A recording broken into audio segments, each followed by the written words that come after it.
What's up, gamers? So today's gonna be a little bit of a coaching type stream. I'm gonna just try to get better at Riftbound, basically. I only have less than 2 weeks until Vegas.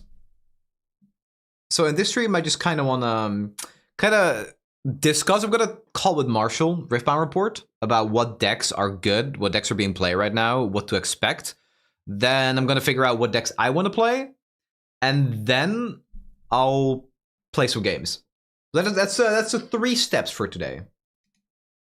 Should be pretty easy to do.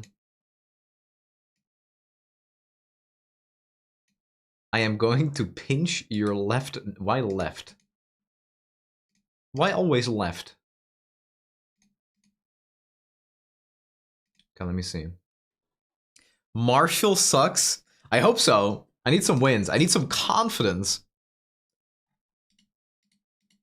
I really I've been slacking. I played a little bit, a very, very tiny amount.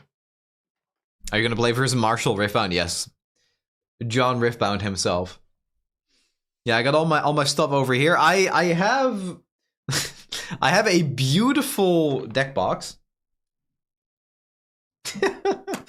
Mr. Scrooge. Marshall Ari lowest price. Yeah, I saw Marshall open signature Ari. Actually insane, man.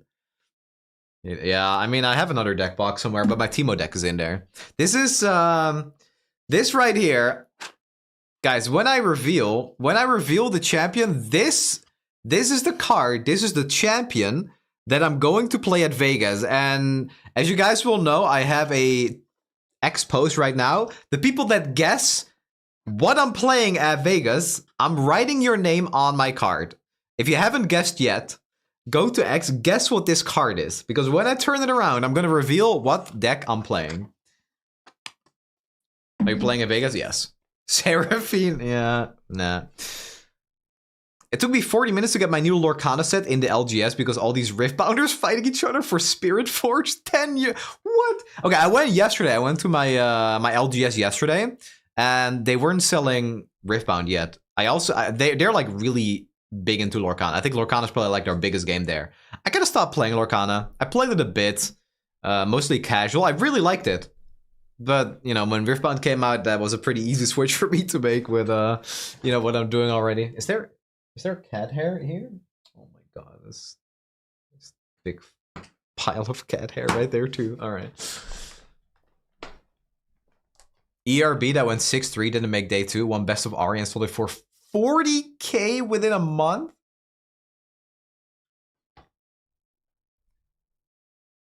Yeah, there is cat hair everywhere. Yeah, it's kind of crazy. It's literally.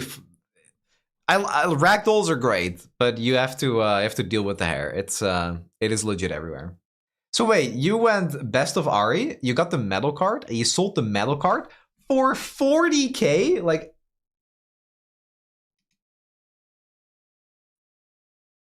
God bless Riot making these popular champions shit, man. Yeah, best of farming seems like a pretty good thing to do. What a smart thing. I was able to get a box of Spirit Force through the raffle. I don't even know how to play because it's hard to get. This is the perfect stream for you. Perfect stream to figure it out because this is going to be a bit of a beginner-friendly stream. I have to do everything online.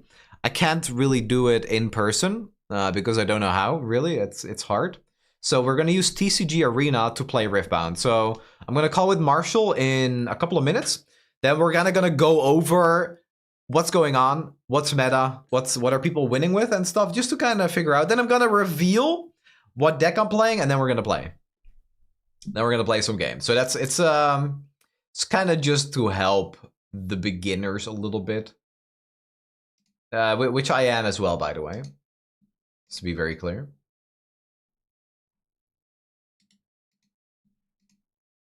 Yeah, I will be in Vegas. Just play against Lady on stream. Maybe I will. She hasn't really She hasn't really gotten into Riftbound that much yet, but we're gonna be doing some games together. Yeah, I made her an Ari deck. I think it might be this one. Hold on. Is anything viable yet? Yes. I have when lady stream? Dude, Lady is way too busy to stream now. Yeah, it's this one. Here, that's what he's gonna play. The Ari. How many cards you got? I opened. There is a stream on the channel, recording a VOD, where I opened 1 Origins booster box and 2 Spirit Forged. Blue Ari's better. Yeah, if I had it, I would put it there. I think I might open one like on that stream though. I'm not sure. Okay, so guys, lock your guesses in for what champion I'm bringing, and your name might go on my card. Let's see, Marshall. Yeah, I'll knock. Let's start. Let's start the collab. Let's see. How does it? Did I do the wrong one? Joining Marshall. Why? I think I knocked on the wrong guy. Okay, hold on. Joining Marshall K. Get started. Waiting for host. Okay. Allow this time. I'm also gonna call him on Discord. Good evening. Yeah, good evening. Yo, what's up, dude? What's happening? How's your day been? Yeah, pretty great, but not as great as yours. If I saw that Ari card that you opened today. Bro, this game is just too easy. Bro just casually makes like 4K off of that. Oh my god. He opened what was it? Overnumbered Ari or signature Ari? Yeah, signature overnumbered Ari, which is probably the chase card of the set. Oh my god. Like, yeah, we'll go through it, but like, yeah, I think it is the chase card. Yeah. Tell Marshall to sell that shit. There you go. Yeah, don't worry. I think the strategic play is get it graded first. Oh, I mean, yeah. You get it graded and then you sell it. But yeah, that will unironically pay for maybe the next 4 to 5 sets. Yeah, no, for sure. If you sell it for like 3 to 4K, then easily, yeah. Because if you get it early, it's like what 120 per booster box. Yes. Yeah, and then you just pull another one. You just pull another card like that, and then it'll pay for the next 10 as well. I mean, I have a booster box that I haven't opened yet because I was like, I'll save it. You know, it might just be a rainy day that I need to open it. Hey, a rainy day. It's a rainy day now. Yeah, there you go. Okay, so the game plan right now for this stream is gonna be we're gonna go over like kind of what's happening in Riftbound, and maybe see how other regions are doing, what's being played, what are popular champion, because obviously China has already been playing with this set. You're going to Bologna, which is 1 week before I'm going to Vegas, so you can also like we can do another stream where you report back how that goes. Then we're gonna go over what you're playing too, but mostly what I'm going to be playing at the tournament, and then we can do some games. Yes, sounds good. All right, so oh, you're already sharing your screen. Okay, let me set this up. Yeah, I'm already sharing my screen, so you can mess around with all your things. Okay, I think that should work. Yeah, it's a little bit small, but that's just how Discord works. Yeah, this should work. All right, I'm watching your screen right now. Okay, so this here is a lovely website called Riftbound Stats, and they basically tell us everything. I can't see my mouse for some reason. Hold on, sorry.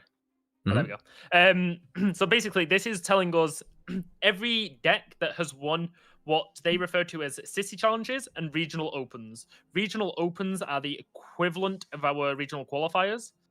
But they only cap out at 500 people. So you can see here the Azir and Annie deck that was in the most recent regional open in China. They were second place and first place. And then the city challenges are, someone will correct me in chat, I'm fairly sure they're just best of ones until the final. So there's a kind of a surprise factor in there for like you can't sideboard out to try and beat your opponent.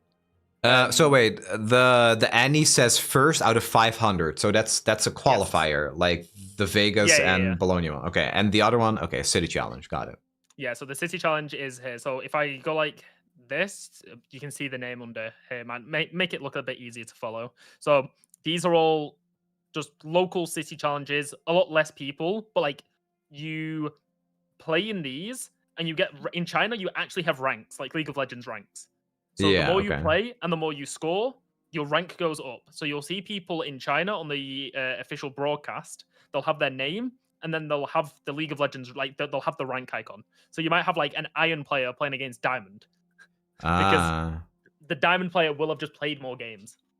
Essentially. Yeah. Okay. Got it. Yeah. Okay. That's kind of cool that they have that, I guess. Yeah.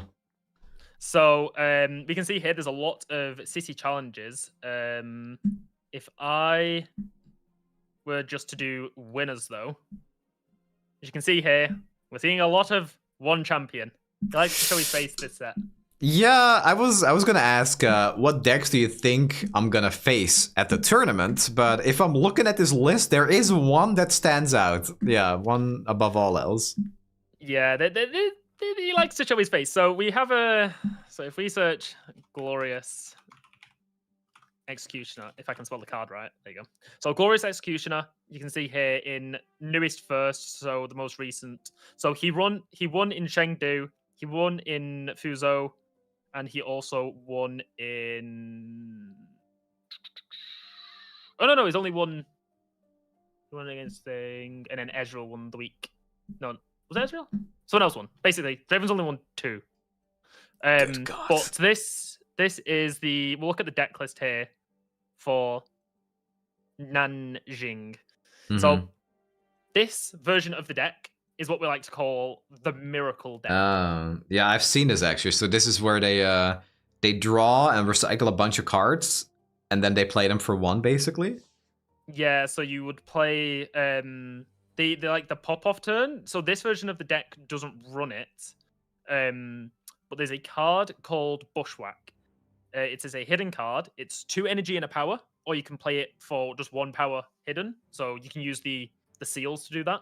Mm-hmm. And you will. So sometimes obviously they're not doing it as much now, but you will play Bushwhack, play Rasa for 0, play Rasa for 0, play Rasa for 0, which means then the battering ram costs 1 less for each card you played this turn. So wait, what does Bushwhack do? So Bushwhack makes it so all the units enter ready, sorry. Oh, so okay, got it. You would reveal it, you would play all your units, and you had have a Rasa, and then maybe you have like 2 battering ram. Yeah, okay, that's insane. Yeah. So you're playing like 4 to 5 units on 1 turn, all readied, and your opponent can only answer so many because you're purple. So you can have fight-off flights, or you can have hard bargains, or rebukes, or ride the winds. Like there's a lot of stuff that you can have in this deck, which will just annoy the hell of your opponent. So yeah, Draven has been the boogeyman because of this version of the deck. We have also seen historically, like miracle decks are pretty difficult to play. So it might be more than Draven just being a noob stomper, unless the combo is like super easy to do, but there is some complex things to Draven because you need to know when to pull the trigger. Cards. Yeah, you just got to be careful. So if I search this again, I think the other one that won. Let me find it. So this was Chengdu. So this was Fuzhou. So this was the other variant. So this is the more of the mid-range variant, what I guess we're calling it. Mm-hmm. And it's a lot more just like middle stat units, like Mind Splitter just in general, very annoying to deal with. So we got Mind Splitter in the main deck, Mind Splitter and Forerunner in the sideboard, Thunder Songs to counter other Dravens, because a lot of the cards are action speed, reaction speed, but action speed. So there's a lot of stuff in the deck that stops other Dravens. So you side this in so that you can stop them on your attack turns. But this is the deck where you will see the Draven Spinning Axe, his signature gear, which is very powerful. It's quick draw. So I explained quick draw to you the other day, but I'll explain it again. So you pay your 2 energy and 1 power. And when you play this, you immediately equip it onto a unit. You don't have to pay this equip cost. So when you're playing it from hand, you just pay the power in the top left, and then your energy and your power in the top left, and then it automatically equips. If the Spinning Axe is detached, and it says here, so if it is unattached, kill it at the start of its controller's beginning phase. So you want to play it when you can ideally keep it safe. Yeah. Because you don't want to use it on a unit to push onto a battlefield where your opponent is just going to kill that unit the next turn. And then on the start of your next turn, because that unit died, the axe is going to be just not equipped to anyone. And it'll just like, it's like he's dropped his axe essentially. It's the flavor from Lee. Yeah. It's good He's dropped his flavor. axe. But it's very powerful. So for 2 and a power, you get 3. The equivalent for everyone else is longsword, which is 2 and a power for 2. Yeah, so it's just, yeah, okay. So it's like you get +1 with a, added risk to it because you can lose the card. Okay, cool. Yeah, very Draven-like. But the decks are like main decking longsword some of the time, so it's like, hey, it's like longsword, but better, and you're already running longsword. So yeah, okay. But yeah, we have maybe one of the strongest red cards this set, which is the Ferris Forerunner. 6 energy, 1 power for 6 might, and then when it dies, it creates 2 mights that are 3 might. So it's a 6 that dies and turns into 2 3s. So for 6 energy and a power, you get 12 might. Yeah, okay. It's a lot. So the idea is that Forerunner is a very strong card when you can just place it directly to a battlefield. Yeah. You're saying, look, you have to kill this to get it off the battlefield. And if you do, then I get my 6 might immediately back because the unit spawning base. Okay, got it. So, there's a mid-range version. There is a miracle version. I have never been to a tournament. So I need to know, if I roll up at a table, will I even know what champion my opponent is playing? And will I even know what version they're playing? So you will know by the time that they start playing out cards. If you're seeing spinning axes come out, if you're seeing like the middle, like the Dravens, so Yeah, example, okay. the Darius gets played. If you're seeing those, you know straight away which version you're going against. So for example, if we pull up the other one that we just had, sorry, 1 second. So regional open and Jing. Oh, this isn't. Hold on. Winners. Look at the losers. Yeah, what are those guys doing? Uh-huh. So, City. Am I blind? You're looking for the miracle version now? Yeah, so this is the... This is mid-range. No, this is the mid-range. Bro, I'm losing it. What's going on? I'll find it, but yeah, once you see it, there's some card that you look and you go, okay, you only play that in... So if I'm about to like go to a table to face my opponent, right? Do I already know what champion they're playing? Is there like a list where you have to sign what champion you're playing or something, or is that not the case? So they will reveal it on like when you get to the table. So you come to your table, you sit down, you put your playmat down, everything's flipped upside down. So ideally your opponent doesn't know anything. Right. And then it's you both flip over. You both choose a battlefield, and then you flip over your champion. And then you flip over it, because the idea is that your battlefield, you don't know what your opponent's playing yet. So how did I do that with the metal cards? I mean, we'll get to the metal cards a little bit later. But how there's no like I'm signing up for this tournament and I need to already like register my deck or something? That's not the case. So they do come round and ask you for like what they ask you to fill out like a deck sheet on paper. Mm-hmm. So you can collect the paper and you just literally write down what you're running. And then they will do select, like once everyone's handed the decks in, they will then select random people and be like, okay, we're checking you to see if your deck's legal. Okay. We're checking you to see if your deck's legal. Yeah, okay, right. So, and at any point, if you think something sus is going on, you can just say, hey, Judge, can I get a deck check on this guy? Just, hey, I think something's going on. Like, you're in your right to do that. Okay, got it. Okay. That makes sense. Yeah, I just want to quickly shout out. So, for the people that don't know, I mean, Marshall, you know, I made a post where I let people guess what deck I'm bringing. I'm 99% sure what I'm bringing. It's the card I'm holding right now on stream. Marshall knows, so Marshall can't say it. unless you go to a stream and follow him, maybe you can bribe him. If people can guess what it is, I'll write your name on my card. But I'll be revealing that in, I don't know, whenever we're done with this and we're going to look at the decks that we're going to be prepping. But yeah, I found the Miracle version. So you can see here the main champion here, Draven Vanquisher. This is in the Miracle version. And then you can see over here, Draven Vanquisher in the other one. So they're always going to be running Red Draven, purely because turn 2, you have 4 energy. If you have nothing to do, you can play Draven. You have 4 energy on turn 2. If you're starting second then, right? Otherwise you have 3. No?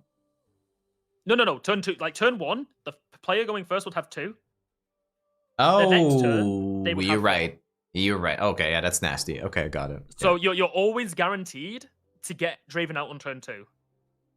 So that's why like having 2 drops in your deck is important. So you can see here, they have 3, 3, and 2. So in this version of the deck, they could play.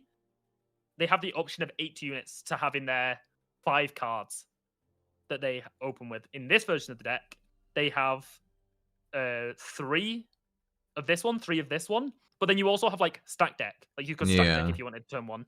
In this version, they also have a stack deck. So there's always something to do turn 1. Like the fact if you don't hit something, you've low rolled. Congratulations. You played the game, you lost. But like turn 2, they always have Draven. So they're not unhappy to do that. Got it. Okay, so I think if we're gonna go to the games later, you should maybe try to play Draven so we can see what it's like as well, if that's possible. So this is the deck that it's pretty likely you're gonna be facing at a tournament, right? Draven seems to be the champion to go to, but a different question is, what do you think is going to win the tournament? That's another deck I'd like to see. I am adamant that we will see a new winner for the Bologna tournament. So not Draven, even though he is the most represented. Correct. Did you see Annie Azir get like first and second, right? So I believe it. Yes. So we had Ezreal and Kai'Sa. So we had Draven win the first one, then Draven win the second one, then Kai'Sa won the third one, then Annie won the fourth one. I think we are due an Aurelia or an Ezreal, and Alan is playing Ezreal. Of course he is. Of course he is. We both know Alan. Yeah. We know what he's going to do. We know that he's going to absolutely abuse the reaction stuff from Ezreal. Yeah. And just kill everyone. Yeah, no, I mean, so, that is like... If I think Alan, who obviously was a Legends of Runeterra world champion as well, when I think Alan, I think of Tribeam. Like the Ezreal, Draven, Tribeam stuff. That was like his deck. And I feel like it plays very similarly. I mean, Kai'Sa was just Tribeam. Kai'Sa was Tribeam, but for set 1. Okay. Ezreal has this cool thing where it says, hey, if you use 2 spells, get a draw. Yeah, or if you have a spell that targets 2, that's just an Alan card. Yeah. Okay. But if we look to day 1 of the Nanjing tournaments, this is what we saw in the last regional. This was what we saw in day 1. So these are the first 14 legends. Sorry, these are 10. There's 10 legends here. So obviously Draven, 22% of the meta. Aurelia, 11.6% of the meta. Kai'Sa, because Kai'Sa won the last one, saw a massive uptick. This is where we saw Azir get brought in 17 times. So we're seeing quite like understandable figures here. Some surprise jinxes here. They're going for that metal card. Hey, but then we go to the lower end. So you see the legends here of like, these are the ones that people aren't playing. So if you are going to go for those metal cards, so the best of prizing for each legend, these are the ones that you're probably going to want to look at if you're trying to go for that. If you're trying to win, you probably want to pick someone over here. But that being said, Annie's over here, and Annie won. So true, yeah. It all depends. Okay. But yeah, this is what you're looking at. So this is what happened on day 1. And then if we go to the next graphic I made, which was top 64, this is what made it through to top 64. So these were the decks and the legends that managed to get through. Okay, I see. Chinese regional. Yeah, so I mean, just by looking at it, the highest percentage of a champion that made it through is Annie, because it went from like 8 to 3. So that's like almost 40%. Yeah, I think so. There'll be figures somewhere for exactly conversion rates. But yeah, Annie, the percentage of Annie's like set as well. Oh no, set was at 8. Annie was at 8. Mm. And then Oh, okay. oh, Yeah, there you go. they like They're they the same. Yeah. But yeah, so you want to find that balance. But yeah, this is where we get the Lord Bird, the KFC himself. He comes through. Jax comes through. So this was the last one we had, right? So from the top 64, we go to top 32. We start losing some legends. We start seeing who's popping through. We go from top 32, go to top 16. We're down to 6. Oh, wow. 2 sets made it that far. Crazy. So 2 sets made it this far. And then we were watching one of the games on stream for the for this round. The round between this one and the top 8. The top 16. Top 16, yeah. It was a set v Victor, and it was Victor who has the Vanguard Armory, which is the 7 energy, 1 power gear, and every single time you tap it, you summon 3 recruits. Yeah. And just Victor using this to just get lots of recruits with lots of kill spells, and these recruits can go around and score the points. And Set stole the Vanguard Armory twice in 2 games. With Akshan. Because he had with Akshan. Oh and my god. He won the game because of it.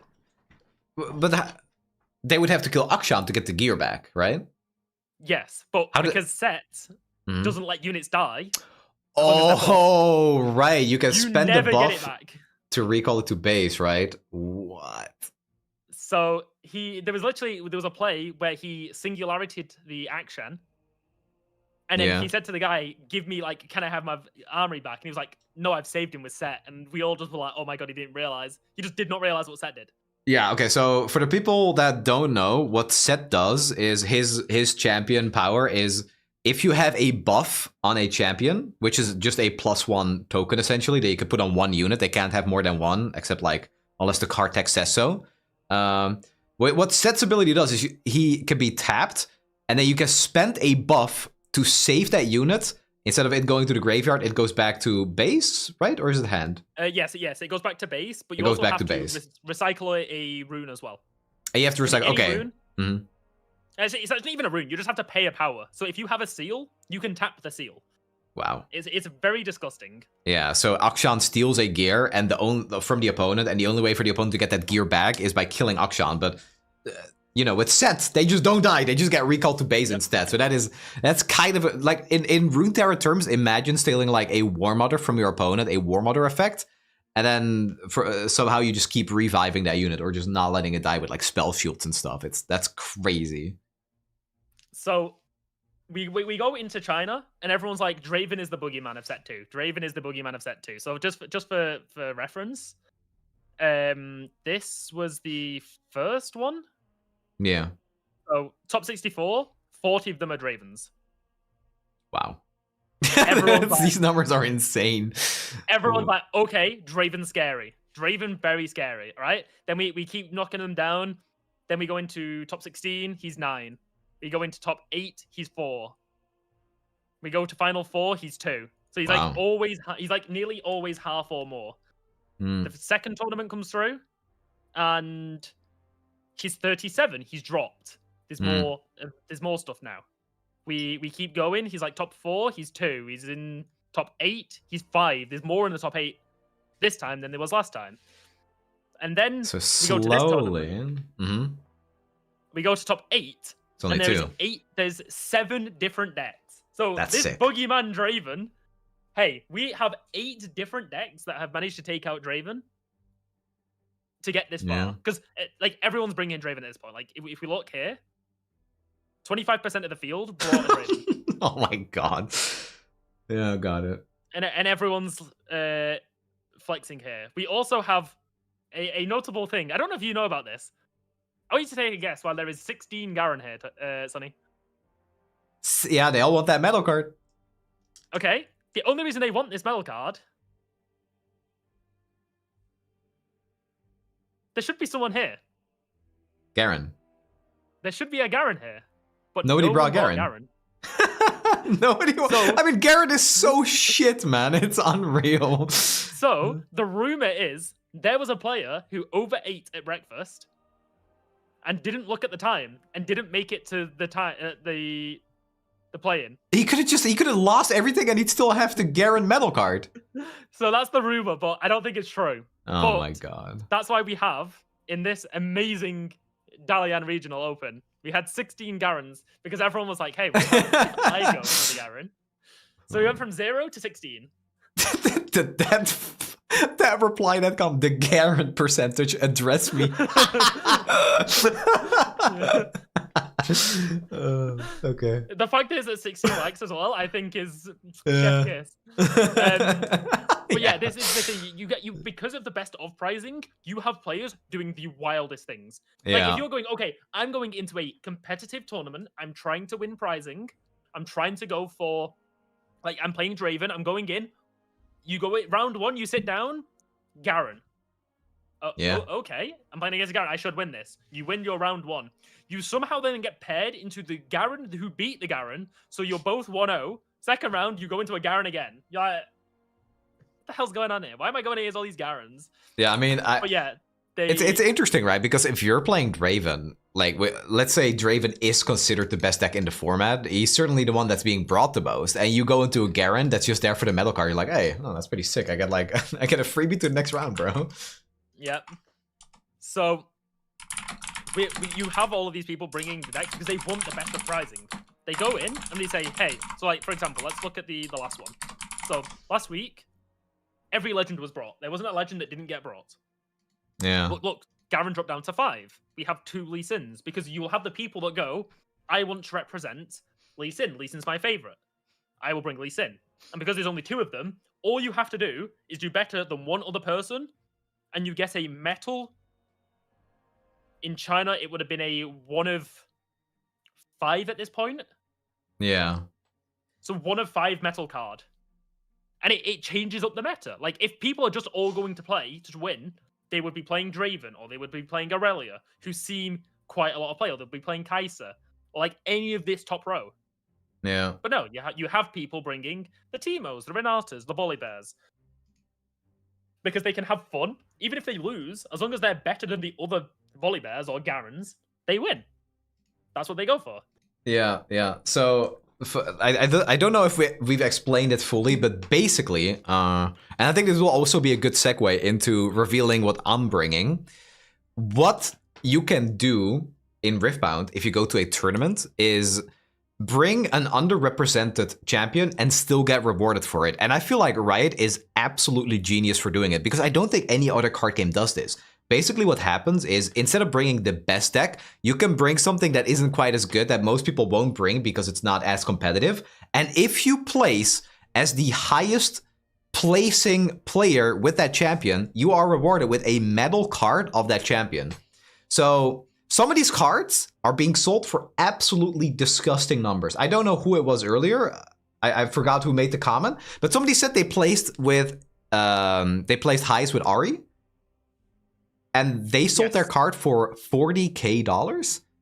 $40K for bringing a champion that isn't considered very good, but you still get rewarded for just bringing it. So, with that being said, I have my deck box here. Anyone that comments after this moment, you're not being taken serious. This is the champion that I am bringing to Vegas. I'm 95% sure. 95%. Here we go. Of course. Who else could it be? Of course it's Rumble. So the reason I want to bring Rumble is because he seems relatively simpler to play. It's mostly like what Marshall would also call an elite deck, I guess. Just playing stats, just having pretty good stats, doing a bit of curving. I only have about a week, a little more than a week to prepare for this tournament. And Rumble, as many might know, is probably one of my most, if not my most played champion on League of Legends. So Rumble felt like the right choice. The other champion that I have my eyes on is Rek'Sai. But we'll do a little bit more scouting with Marshall guiding us through it. And then we'll play some games. And I will, of course, be playing Rumble or Rek'Sai. So, going into top performers, we'll do like a review, a preview of what you can expect to see. So, if we go from largest, this should, yes. So these are all the color pies for the top. We can see like the top 16 here. We actually see more, but we can see the top things. But you can see of all decks. If I change this, oh, so Draven takes 72% of the top 32 in Chengdu. This was in January. Okay. This was a month ago. Yeah. We can see here we got Aurelia, we got Victor, we got Fiora, and we got Ezreal. So these are the champions that we were seeing. They have to beat. Yeah. That straight away. If we go back to actually, Kai'Sa's like on top now too, right? Kai'Sa won, yeah. So she's doing making a comeback. See, it was like Kai'Sa and Annie for set 1. But I feel like Draven has almost entirely taken Annie's spot, except Annie won and Draven didn't. But still. So top 32. Draven's not so much. He's only 59% now. But you see a lot more spread. So you see your Aurelias, your Fioras, your Annies, your Kai'Sa, your Azir, your Lucian, your Ahri, your Ezreal. But you can see through all of the events of who is about. You're going to see Draven, you're going to see Aurelia. You need to practice those matchups, especially if you're playing Rumble. You need to know what they are trying to do. So Draven, he just wants to win combat. That's all he cares about. He wins combat, he draws a card. Congratulations. If he has all of the cards, he has all of the answers. Aurelia. It's keep Aurelia on board, make her incredibly big. You can't answer her, you can't kill her. So you need to try and play around the stuff that you can do. Can you push her off battlefields? Can you find an option where she doesn't have a GA on her, where you can kill her quickly, or she doesn't have protection spells? Kai'Sa's Kai'Sa. Kai'Sa does whatever the hell she wants. She can go spell slinging. She can play units. Yeah. Annie's just aggro. Annie is super aggro. She always has up 2 energy, so she always has an answer to something. But you're looking at like these 3: Kai'Sa, Aurelia, Draven. They're the big ones. You might see some Fiora. Fiora seems to do quite well in English tournaments. She must be good into Draven, I guess. Yes. So the way that Draven does his legend is when you win a combat, draw 1. Now, Baited Hook is a very interesting card. Okay. Don't know if you've seen Baited Hook from set 1. It's giving up a unit to summon one or something? Yes. So you kill a unit. There you go. So you pay 1 energy and 1 power, and you exhaust the card. You kill a friendly unit. You look at the top 5 cards of your main deck. You may play any unit from among them that has might up to 1 more than the unit you killed. So if you kill a 6 might unit, you can look at the top 5 cards and summon a 6 might unit. Wow. The way that Fiora works is this: the unit's might does include equipment. So the current Fiora one is currently running Unsung Hero with a big F sword, a big friendly sword. So Unsung Hero, if I remove this filter and Piltover Archive isn't dying. Unsung Hero is a 2 energy, 2 might unit. And its death knell is, if I am mighty when I die, you draw 2 cards. Oh, wow. So if you equip the BF sword to the unit, you push it into a battlefield, it dies because you've killed it with Baited Hook. You can summon a 6 might unit, and the BF sword comes back to base. So you only lose the unit? The unit, the 2 might from the unit. Yeah. I'm just going to use a different website. Piltover Archive is struggling today. Everyone's trying to add their cards, so it's it's quite rough at the moment. So Unsung Hero, there you go. So 2 energy, 2 might, Unsung Hero, Death Knell. If I was mighty, draw 2. And we're running this with a BF sword, which is 4 energy to play it down on the board, and then 1 energy to equip, and it gets 3 might. So the 3 plus the 2 is 5. That's mighty. And then we're using Baited Hook to kill it. And then wait, and so what do you summon off of it? Like you want a Fiora or something? So if we go and have a look here, so this is the. Is there any winners? Card name Fiora. Good. Let me just search the Grand Duelist, because that'll tell me the legend. Oh, actually, I'm gonna go Podium. Podium. Nope. That's. Why is it not doing that? I just want podiums for Fiora. Fiora. There was one that got second in a regional. It's this one. Mm-hmm. Is this the baited hook? This isn't baited hook. Well, this is kind of what it wants to do, but at the same time, it's not. Let me. That's the. Why is it saying set? Yeah, I saw that as well. I was like, maybe it's just tweaking. Okay. This is a version, but it's not the hook version. But I can use the cards here. So, Fiora Worthy is your champion unit. 3 energy, 3 might. Nothing too insane. But her tech's pretty insane. So, when a unit you control becomes mighty, you may pay an order rune to ready it. So you will have this in your champ zone. You bring it out, and it just sits in base. And hopefully your opponent can't kill it. It is in range of Falling Star, so you have to be careful against Kai'Sa.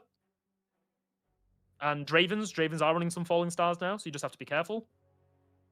But what you will do is you will play, for example, Set. Now, Set has a very cool interaction with Fiora. Because he is 4, and when you play him, he gets buffed. You play him, he becomes mighty. Ah, so he's ready immediately. So you can. So what you do is you play Set, he becomes mighty.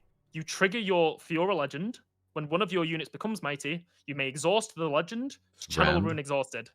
So you ramp with the Fiora, and if you have this Fiora on board, you then take that ramped energy, the ramped rune, put it to the bottom, ready up the set, spend the buff. So for 5 and a power, you play a readied 8 might unit.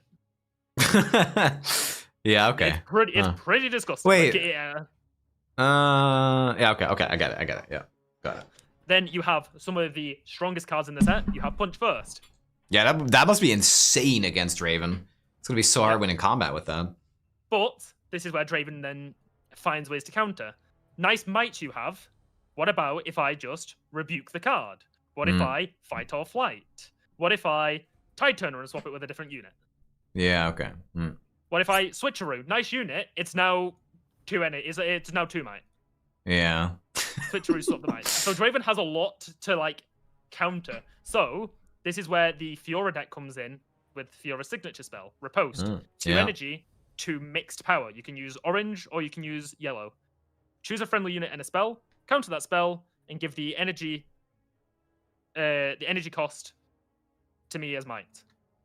Yeah, so that card looks cracked. It looks so insane, this card. So, in the Fiora champion decks, I did have one beside me a minute ago. I don't know where I put it. All of the champion decks for Spirit Forged come with the epic champion unit. So you get this one. This is the alt art, but you get the non-alt art version. And you get 1 copy of Riposte. So, I expect you will see a lot of Fioras. Because you will have people that go, this Fiora deck has done well in tournaments. The cards are easy to get because this is a set 1 card. This one is, when it's not the alt art version, it's a rare. It's very easy. There's at least 2 of them in the deck. I have it right here. Yeah, and so the only cards that you have to get are 3 Riposte, and if you buy a champ deck, you get 1 of them in it. So you only have to find 2. And everything else is either common, uncommon, or rare. It's not hard to get. And some of them are set 1 cards, so it's even easier to find. I think I'm missing 1 Riposte for this deck as well. Yeah, that looks crazy. This is a hard deck to beat as well. It's got so much might. It's very tall. It has kill spells with Hidden Blade. It has protection with Call to Glory. It has like backline removal with Challenge. You can counter some stuff with like Unyielding Spirit in the sideboard, where you just 1 energy, 1 power, prevent all spell and ability damage this turn. Yeah. Like you can blow your opponent out. Like, but you have to make sure you're playing it well. And if you're playing Draven, this is a matchup you will test. This is a matchup you will know. But as a Rumble player, you're going in going, how do I beat this? I need to beat with Swarm. You have a lot of mechs. some of your units are going to be mid-range as well. But you need to have stuff to counteract this. So you're going to need maybe some falling comets if you want to deal with just like a 5 might unit. You can just falling comet. You need to try and like beat the punch firsts. Like there's these core cards that you will just lose to. So as long as you can play around them, you should be fine. Well, I'm only starting just now, so it's gonna be a pretty long journey. But you want to just jump into some games? Yeah, okay. You will have to guide me through that as well, though. Okay, so if you go to TCG Arena. Yeah, I'm gonna... Which I assume you have the website link anyway. Yeah, I have it here. Dex. Okay, so can you see on my screen, or do I need to... Yeah, I can open up your... I've got your stream open, so... Okay. I'm missing runes, apparently, and I'm missing... Hold on. So, one... Am I doing this right? Oh, that's wrong. So no. So you can change how they look, but if you click the red one and then click a blue one. Click a blue rune. Yeah. I mean, I just need. And then scroll down. Oh, and then you'll 13. see like the runes. Yeah, you just need to pop that down and then adjust the numbers. So there's 12. So if you want to do 6 and 6, that's fine. I'm missing battlefields. Do you know what Rumble plays? I don't, but Kuvi's in chat. Kuvi! What battlefields does Rumble play? Help me, Kuvi. I already got this deck from Kuvi, by the way. Yeah, that's why I said Kuvi. Kuvi will know. I have not a clue. I mean, I'm going to assume it's going to be like War Camp if you're going Swarm version. I don't know what version you're playing. Let's see. So what I will do while you're messing with that, I will go and download the Fiora and Draven decks. And then you go do that. We will find deck builder. Wait, decks. Because I'm pretty sure I have a Draven list, but I don't have the good Fiora list. But I do have it now.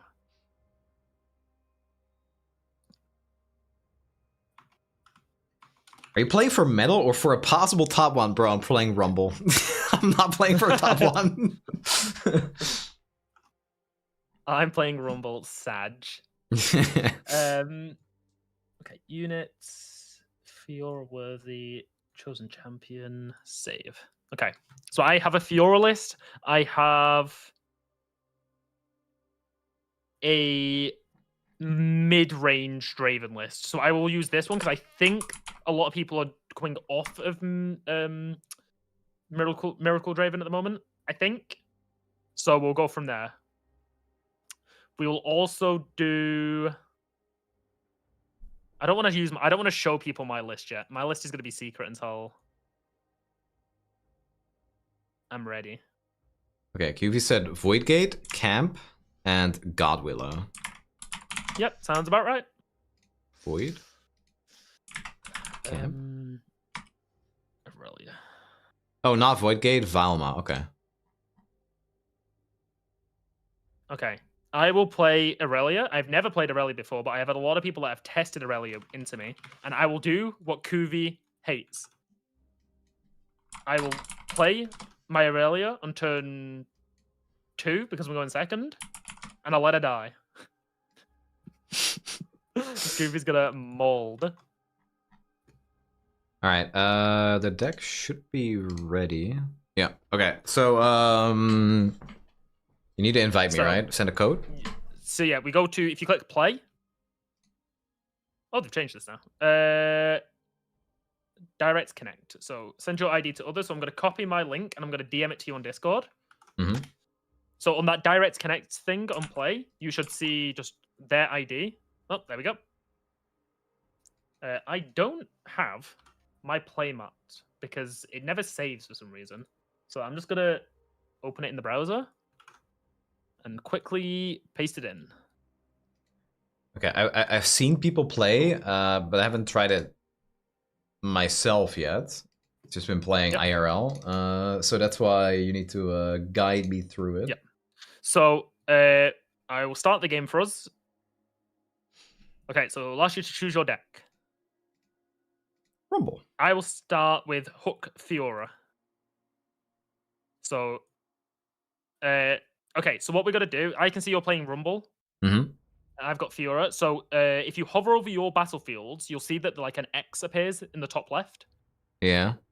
So the deck that you don't want to use, just delete those two for now. Okay, and then right-click the battlefield that's hidden, because I can't see it. So like I can't see this one right now for you, but you can't see mine. So if you right-click it, and then click Reveal, so we can both see now. So we both started with Warcamp. So on what the are you, some kind of idiot? That's the best battlefield for me, clearly. Okay, yeah. So we will, if you look over to the left-hand side of the screen, there's like a dice icon. So if you click that and then click 20, you'll roll a d20. Oh, I beat you by 1. You got 17? Get wrecked. Where can I even see that you rolled a 17? It says it in the chat. Sorry, if you look. Oh, you bastard. Oh, yeah, okay, my camera is covering that. Okay, yeah. So, you can see in the chat you rolled a 16, I rolled a 17. So I am going to choose to go first.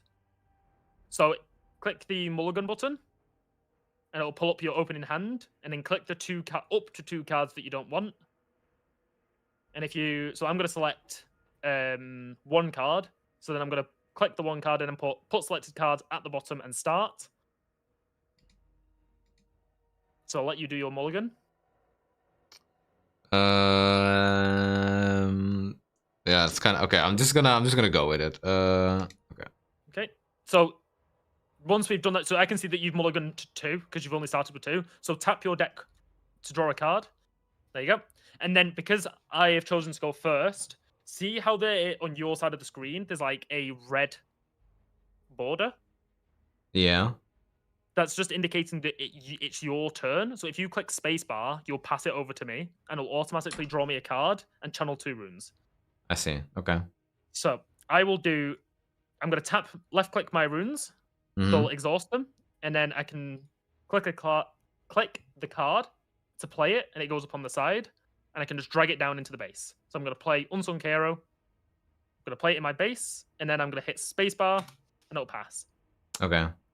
So because you're going second, you need to draw an extra rune. So if you click your rune deck, there you go.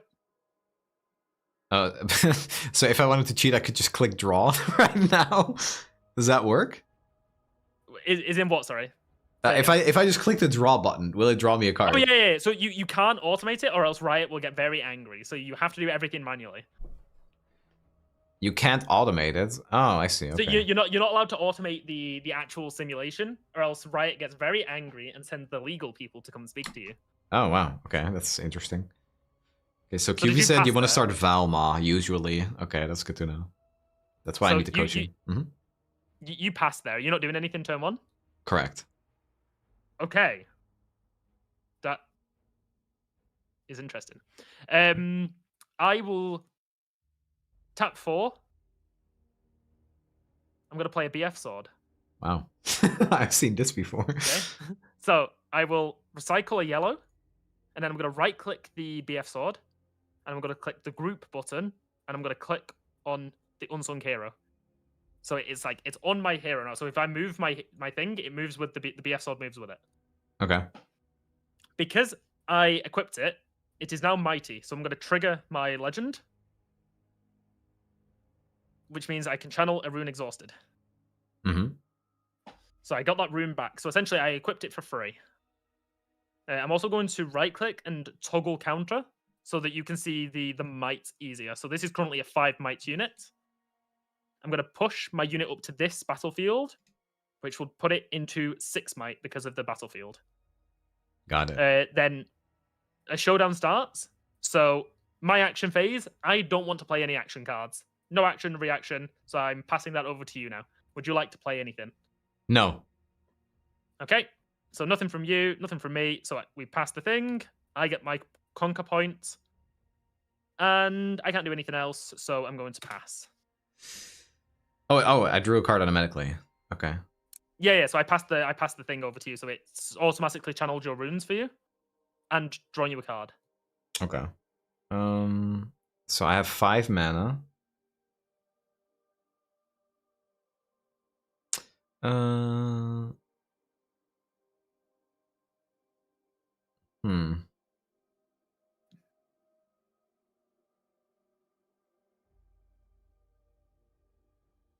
God, this is shit. All right, I'll just.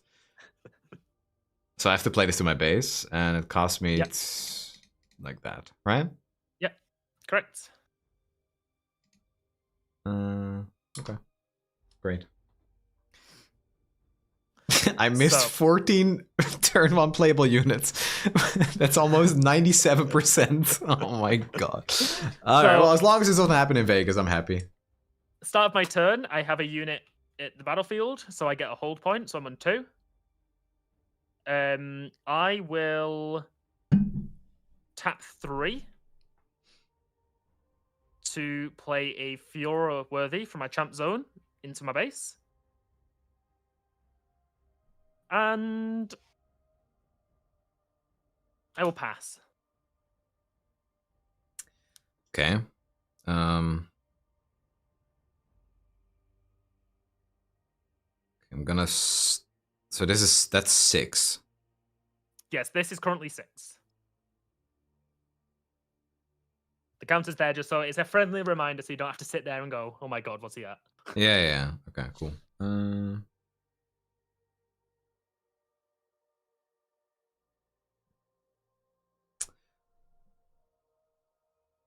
Okay, so if I play this, does this effect happen immediately? Yes, so it counts itself. So what you can do, so you can right-click your deck. Yeah. And it says Manage Top Cards. Yeah. So if you click Cards Shown, if you click one Show More, click it once. Oh, And then another one. I don't want to look at my card. No, so you're looking. I'm looking at 2. Vision. So when you. So no, yeah. So you're only looking at 1. Oh, and then I can send it to the bottom? Yeah. So you can choose. You can either keep it on the top. Or discard it. Or you can. No. You just put it to the bottom. Oh, is Vision to the bottom? Yeah, Vision's to the bottom. So it's basically, do you want this next turn? No. Well, it's going to the bottom of the deck. Or if you think you might need it in a few turns, then obviously you're going to want to keep it. But if it's a card where you're like, okay, this just isn't going to do anything. I see. So you put it to the bottom. Yeah, and then you've paid for that. Coolio. I'll move this here. But the Conquer ability doesn't do anything. So you need to just put it in the battlefield zone if you just move it 1 back. Oh, there you go. Okay, so you open a showdown by entering. Do you have any actions or reactions you want to play? No. I don't either. I will allow you to gain a point. Yippee! How do I get a point? So your point counter is on the left-hand side of the screen. It says 0 at the moment. If you like hover over it, you'll see like a button to go up and down. Wait. Oh, there. Okay, I see. Okay, +1. But you're looking at the other 0, which is my discard pile, by any chance. Oh yeah, exactly. That's the one I was looking at.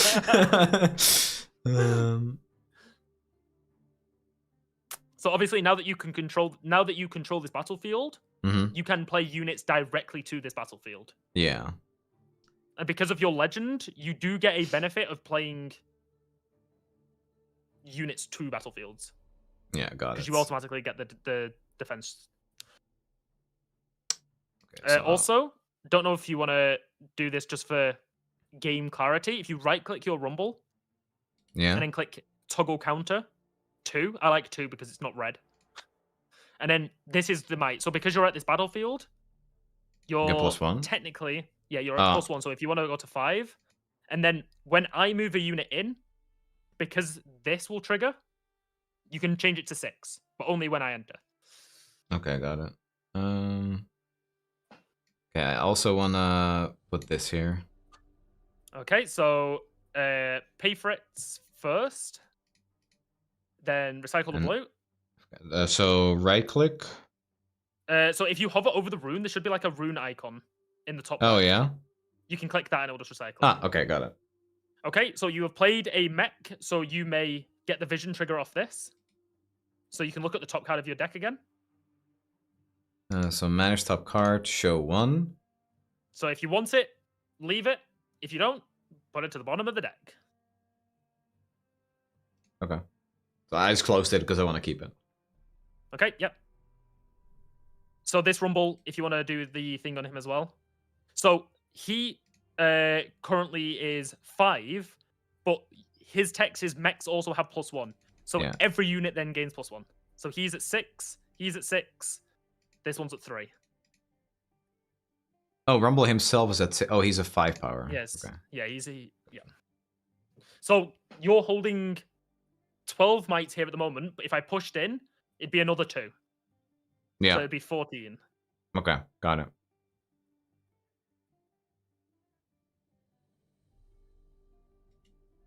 So QV has exactly 1 hour before the session. Should we get them in too? I mean, yeah, if QV wants to join, Yeah, QV sure. QV can coach.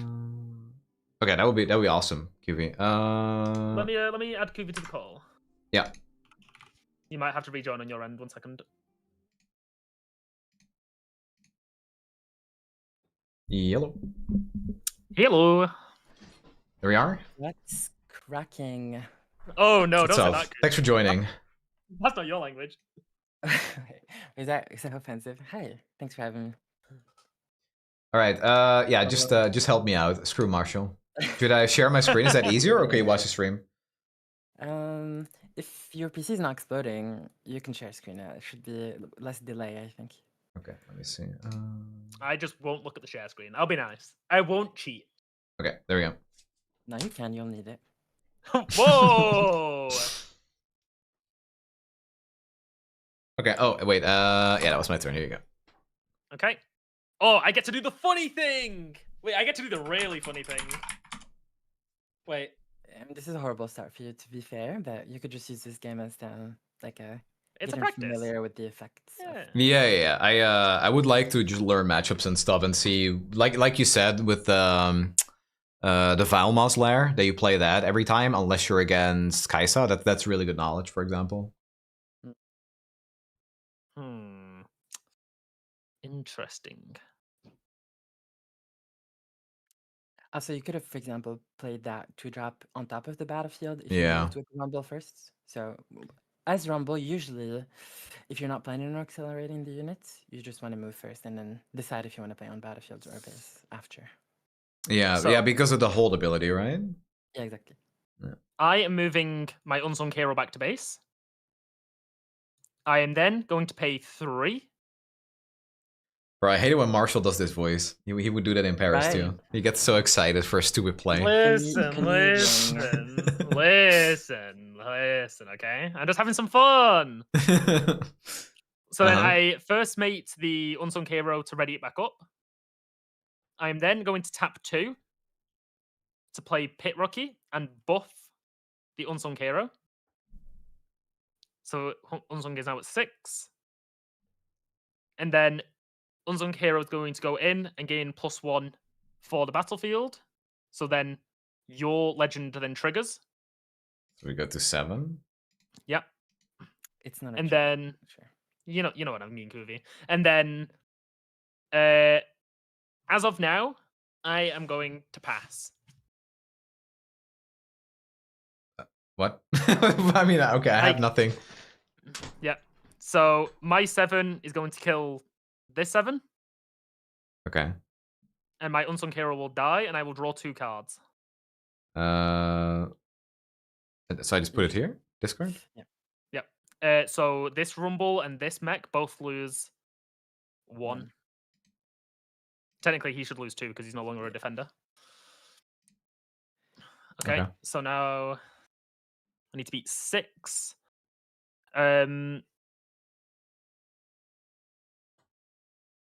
Do I have to beat 6 or do I just have to B6?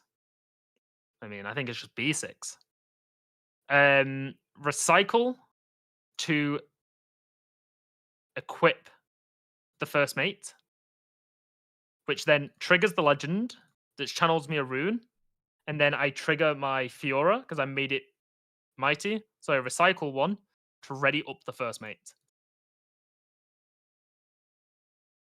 So he's at 6.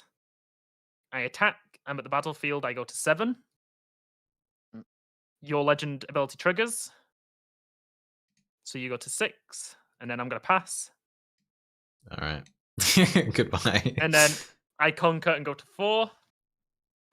And then I will pass. All right. So I have 8.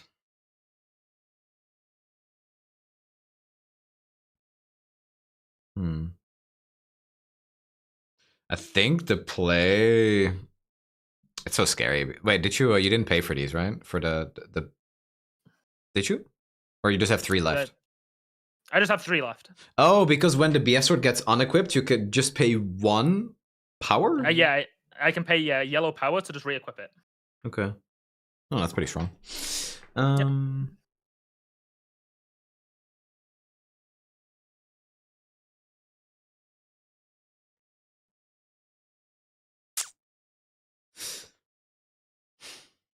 So I could try to move here and then play this on this, right? Yeah, that's correct. Okay, I'll do that. Okay, so it goes to. Oh, whoa! We This- skipped ahead here. We skipped ahead here. Wait, did Please, I? Oh, please. you Yeah, you get. Oh, yeah, my bad, my bad. yeah. Right. I get a window before you. Right. My bad. Right. You so first move, you move up and you go to 3 might. So change your might to 3 first. Okay, there you go. Okay. I did miss a step there. Yeah, you get to play 2. Fine, bro. And then I will pass, and you will gain a point. Oh, that's a step. Okay. All right. Now you can play that card. All right. Oh wait, it was the rune icon. There you go. Yeah, All right, vision. and then you get to answer this as well, right? No. When you play to a directly to a battlefield, when you play any card, as long as it doesn't have a trigger, I can't react to it. Like there's nothing I can react to here. There's no ability. Okay. There's nothing. So it's just you've played that, but like Kuvi said, you still have Forecaster, and this is a mech. So Oh right, so I get to This is reactable too, though. Yes, I can react to the vision, but only reaction. What would you do? Would you keep this, QB?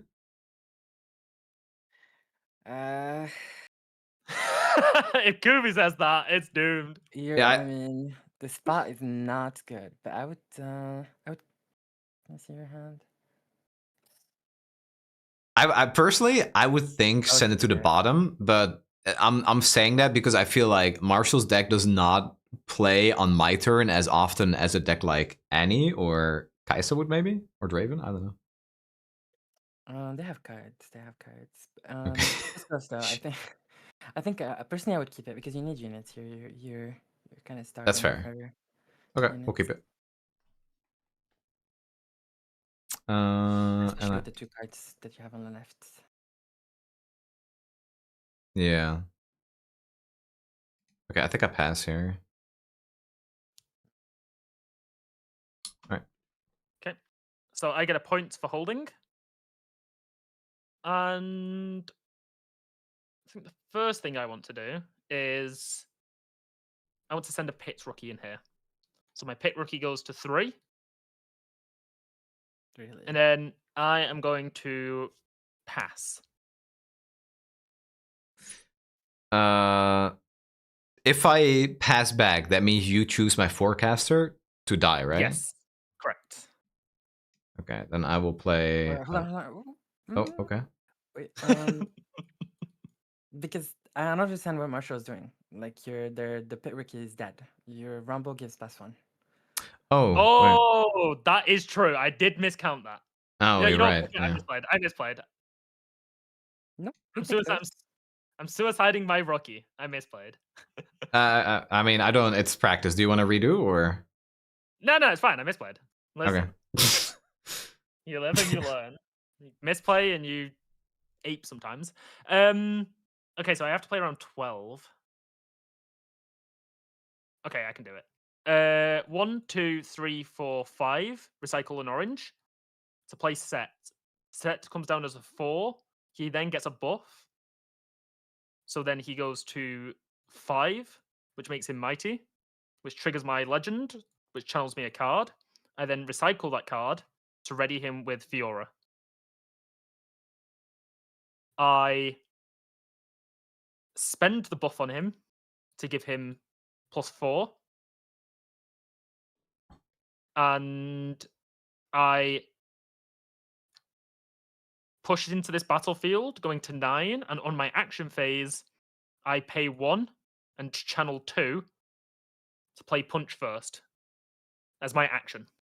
So do you have any reactions to my Punch first? No.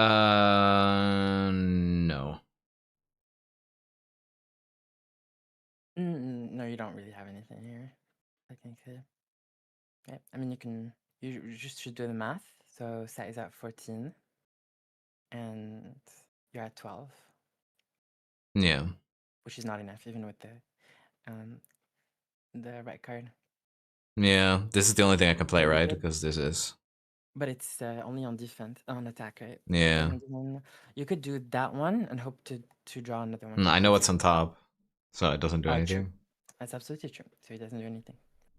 So Mhm. you just say okay. Okay, sure. So I go to 14, and then the action phase now goes over to you. Okay, I'm dead. So But okay, you do get to wait, hold on. Right click on Yeah, the, so I get to. yeah, 2 max. so if you right click on it, there you're gonna see create tokens. Yeah, create token, and you click mech twice, you get 2 mechs. Nice.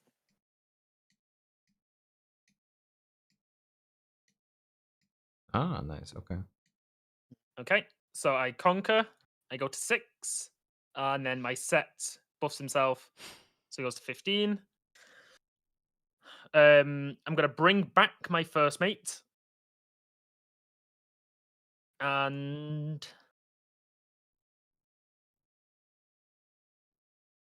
I'm gonna hide a card. So recycled 1 to hide a card at this battlefield, and I will pass, and my set will fall back down to 5. Okay. So that beats the Yeah. forces the yeah. So this is always the play, right? Because it's kind of good. Yep. Okay. Yeah, you can choose to, if you want to defend, could- you can push and then play it onto the battlefield, depending on what you want to do. But since the opponent is at 6, you don't want them to double conquer win and go from 6 to 8. You are more prone to, or like pressure to play on top of battlefields to defend. Yeah. So I would play here, and then this also here. Yeah. Okay. So I'll push here, and then you get to react. Yep, nothing from me. Okay, so I got 1, and then I'm gonna play this here.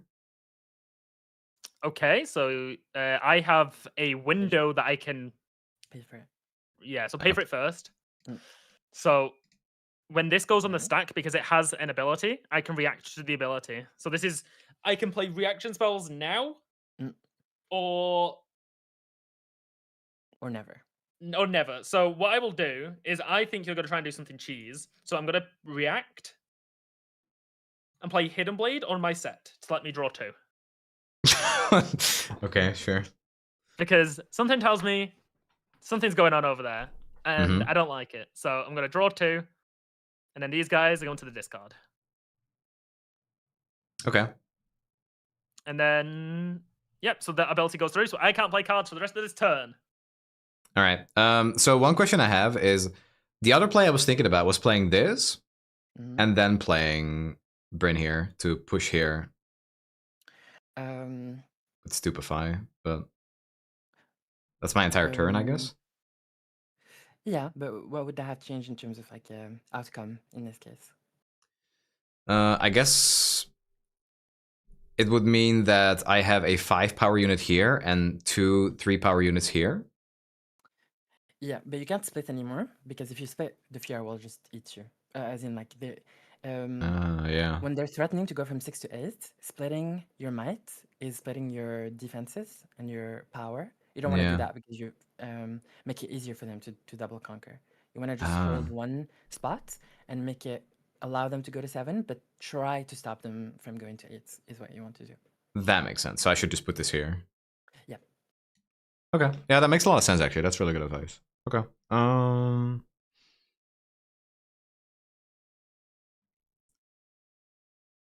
could play this, but I don't think I have to because I already have this. Wait, right now?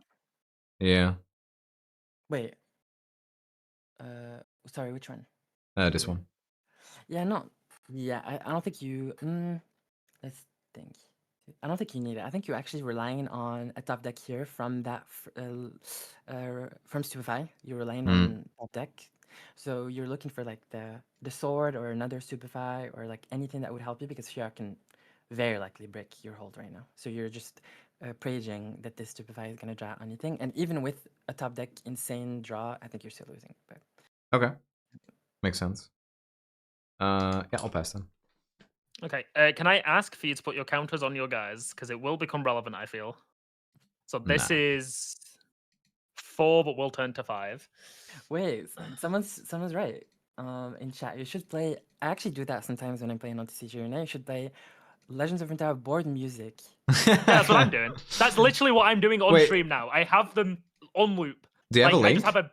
Yeah, I have a. 1 minute. Let me send you the link. This is a playlist to the board themes. There you go. I literally have that same playlist and I play it when I'm playing. Yeah. Yeah, I'm currently listening to the Garen theme. Nice. Yeah, good suggestion. But yeah. Okay. So, I push in. These mechs turn to 5. I don't like that. That isn't fun.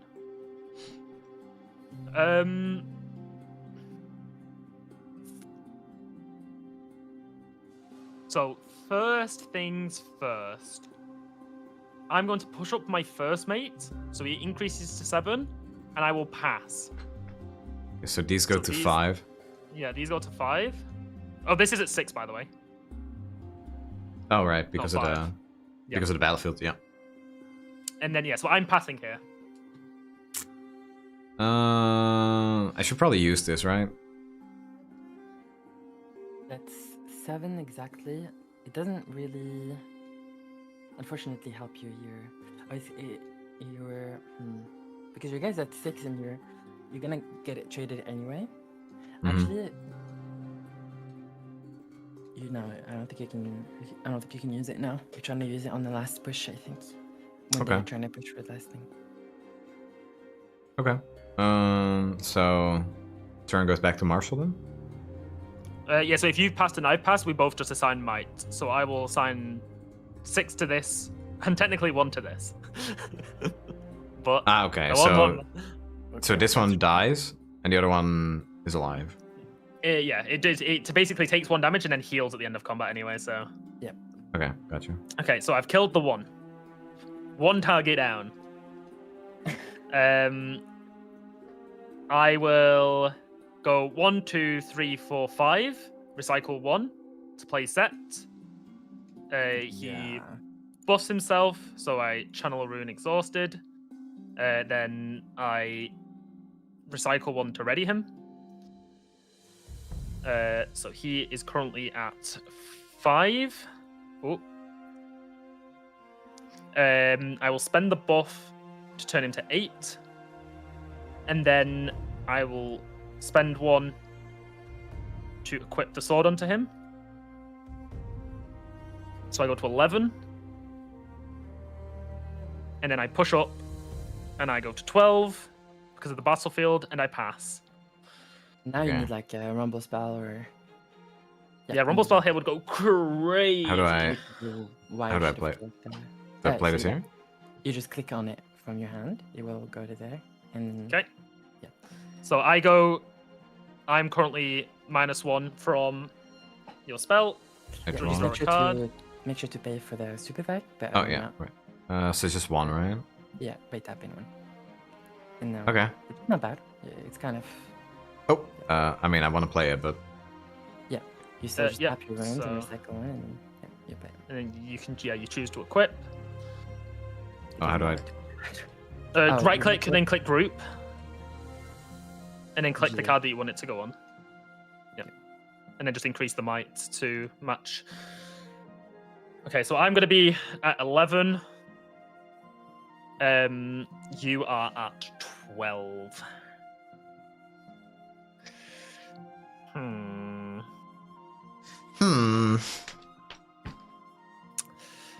Okay, I can't do anything, so I'm going to kill this mech. And you kill my set. Where does this one go? To my base? Bit to base, yeah. So I will be bigger if I equip this. Yep, but it was close though. If So I go here. I go to 7 now. wait, that's true. We're winning this game. Hold on. And then pass. Do I get to equip this still? No, No. because you can only equip at have you played Magic? No, not really. It's like slow speed equip. You can only equip it at slow speed. Ah, for- okay. I see. That makes sense. So this dies, or you go to 7? Yeah.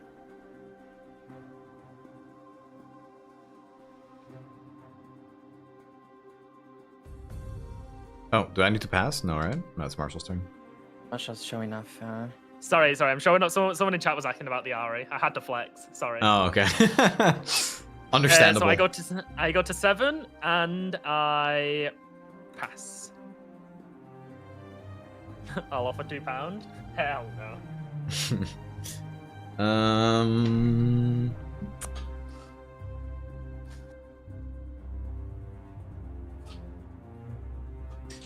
Okay. I mean, I feel like I have to do this into this. Yeah, absolutely. Okay, so I start here. And then I get to see the deck. This is just habit, of course, but just make sure to pay before you do any. Oh, yeah, like, right. action, Yeah. Because like, yeah, people. True. Can, You don't want get any on that. free Like- bukes.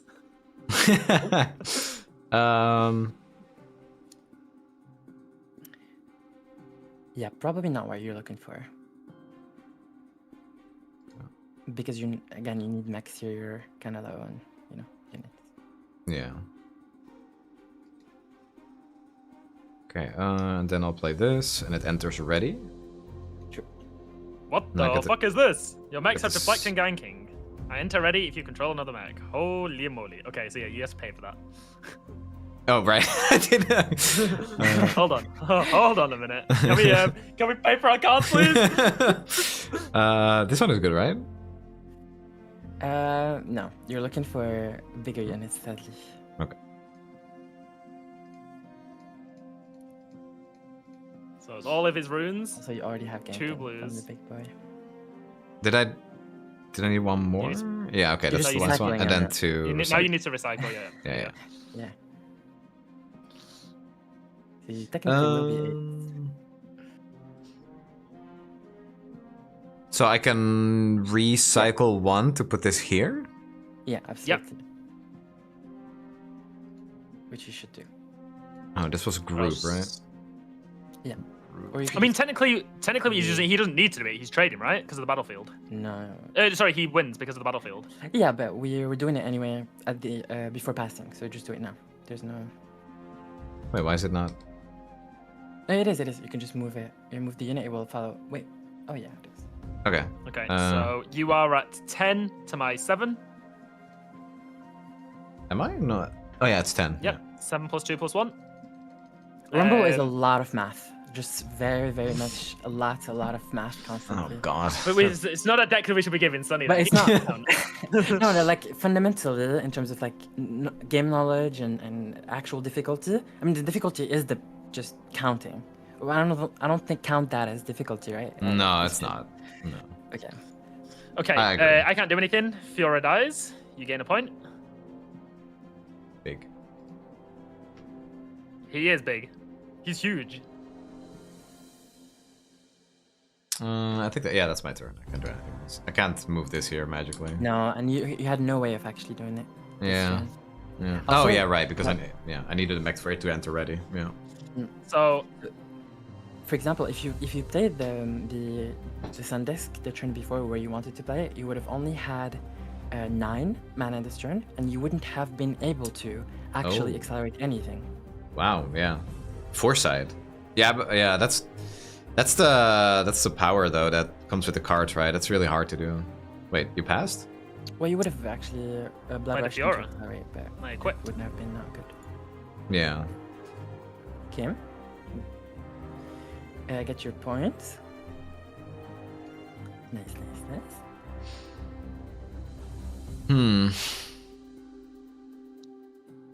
I guess all I can really do is reinforce this, right? you have ganking. You do have ganking. You Does can go that to cross matter? straight to the other battlefield and get another point. Oh, right. Yeah, I mean, there's no reason not to do that, right? Mm-hmm. Unless you want to split. Unless you want to troll. But Yeah, I mean, splitting doesn't seem right. Very good card, just not in this spot, sadly, but Yeah. It's funny because technically what I could do is play this, ready this, and then get another point here again. Oh, no, wait, no, you can only do it once per turn, right? And I held this? Yeah. Yep. Ah, okay, so, okay. I mean, I guess I have to reinforce. mm, No? yeah, the 2-drop needs to go for sure there in the same battlefield. I'm thinking about the other one though. God, these units are so big. Why is this thing 10? Why is it 11 when I attack? 11 on, that's true. It Why is is a it so lot, actually. And it has deflect. It's fucking broken. You'll be at 4, 7, 9.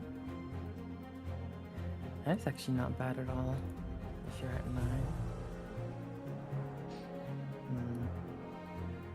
Yeah, okay. Just you can play it on top of the War Camp as well. I mean, Basically, just to like really make sure you hold, and then your win con is Kiara not being able to break this, and if she's not, you just gank over to the other battlefield. And basically, yeah. But, they already played one punch first. You should not be playing around the punch first at all. And I think this actually is a good turn for the Sundisk. Sundisk? This is readied, by the way. It doesn't matter. All gear It comes is- in it- readied it does- unless it does- specified otherwise. Oh, that's true. That is good to know. Okay, that's your turn then.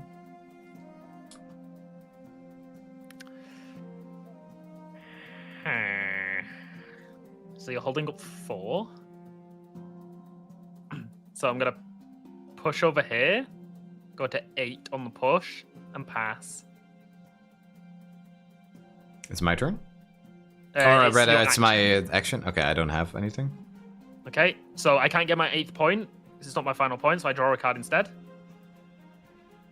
Alright, I will tap 8, recycle 3 to play Oh. Harness Dragon on this guy. You play me, kill enemy unit. You have to pay more though for him, right? Yeah, so I've recycled 3, 2 for the Okay. cost, and then 1 for Deflect. deflect. Yeah, I'll keep that, and then this dies. I'll keep this thing. Yeah, give me my sword. And then he is at 7. All right, And Sammy, then- you need the unit. Recycle 1 to play a face down card. And then I pass. Oh, You gain a point. that's actually not bad at all. And can I hold? What was going on with my playlist? It keeps randomly skipping to the next one. What?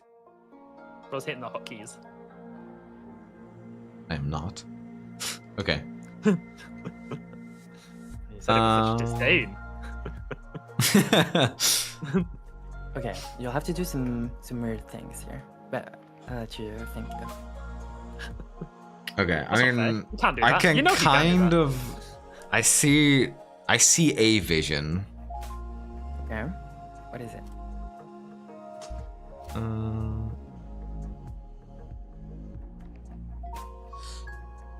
Okay, wait. So what is Legion? That means I need to play a card and then It's like Nightfall, but so you need to play a card and then tap it at slow speed, and then the next unit that you play will enter red. crap. Okay.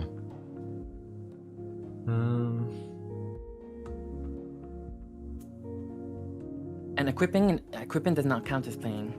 You have to actually play something. So you'll have to play one of the cards from your hands on one of the units that you have, probably the biggest one, just to have the. Yeah. just to be able Okay. to play So I'm gonna play this Okay. on this. So Alright. on. Or actually, sorry, on this on one, this sorry. one, on that one. Okay. Yeah. And then I can Now you have tap Legion, this. so you can. Yep. Now you can tap that. Yeah. Make And sure I you can play the play- card that's. Yeah. Get rid of that this Blood goes to the Rush. graveyard. Oh. You just click play on it. Nice. Okay. So yeah, this comes in readied. Yeah. I'm gonna recycle this. So it's ready. So it's at 6. 6. Yep. So I'm gonna push here. It goes to 7. Mm-hmm. And then I'm gonna trade with your Harness Dragon. The next Yeah. unit you play this turn enters ready. Yeah. Is this wrong? No. I'm just thinking about what could possibly be this card. And if I I'm okay I think- with that. I would think- personally would equip the equipment, right? There's no. Wait, reason okay. not to do- Yeah, I think I made him. Wait, hold on. Can I redo this really fast? Because yeah, that's fine. if this card dies, what happens to the mechs? They come into my base exhausted? Yes. Yes.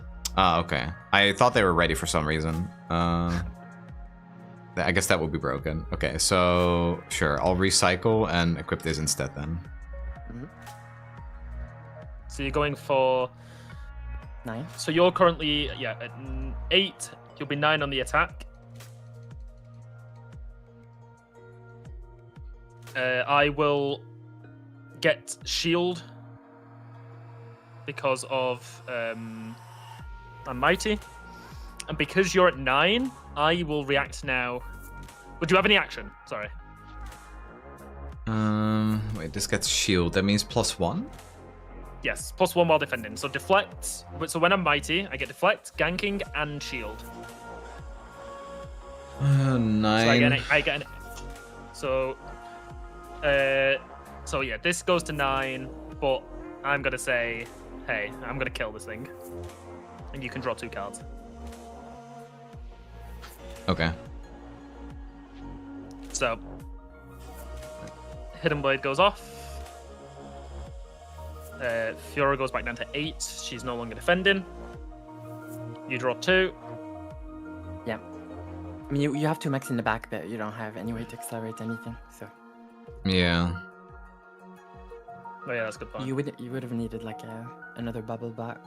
Oh wait, I forgot my tokens. Can I still get them? Yeah. How?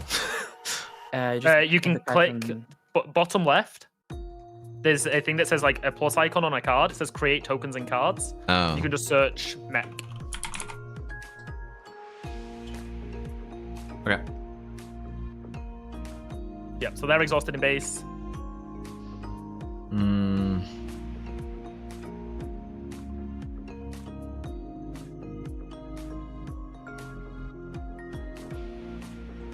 I guess I have to play this here. Actually. Would it be better to play this in base?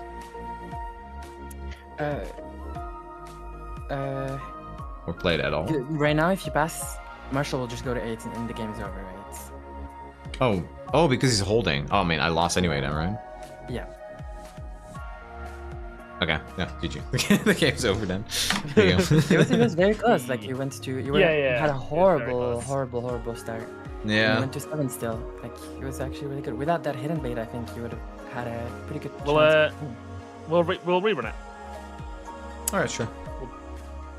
Right, so Let's I win try game Vilmo. 1. So yeah, you're gonna go Vilmo. I will go. I'll go this one. Okay, so reveal battlefields, and because you lost, you get the choice to go first or second. And Kuvu will tell you the benefits of going first or second. Yeah, I'm going first. I've talked about this with QB, and yeah. I've literally been preaching. I've been talking about like the upsides of going first since that one, and no one was like, it's close. It's not that big of a deal, whatever. But no, it is actually quite a big deal. It seems pretty huge to me as well. Yeah. Oh, this is a much better hand. Holy shit. Wow. Definitely don't want that. I'm thinking of maybe getting rid of this one. Oh, I would. You definitely keep. Keep? It's Okay. like it's a very solid like mech, and you want to keep as many mechs as you can, early mechs at least. The 2-drop is good because you go in first, and the mech again. You need mechs, and that's like a non-power mech. That's what you want. It's early. 4 is not that high because you get 2 energy per turn, so you're gonna get to 4 very quickly. So as in like next turn, Draven is the question here. I think since you have a solid turn 2 already, and you have a solid turn 3 already with your champion zone, I think you can kick Draven away. Okay. Draven. And then I draw 2. Wait. Mm. Oh no, wait. Yeah. He needs to. Marshall needs to pass. Okay. I mean, No, you draw 2. Yeah, you're still Because doing your you're mulligan, mulligan. buddy. Yeah. And Oh then, right. But Oh. well, Okay. the thing is on you anyway. So draw a card for turn and channel 2. Yeah, just do it manually Yeah. and then draw. Okay. And draw. Go to 5 cards. There you Which go. well, no, I mean Sunny's doing the correct thing here. I don't think first player should draw, but that's okay. Yeah. If going first is that strong, then maybe maybe that is the correct thing. Okay. I'll display this. Okay. Hold on. I gotta learn to tap first. Yeah. He's learning. Smart. All right.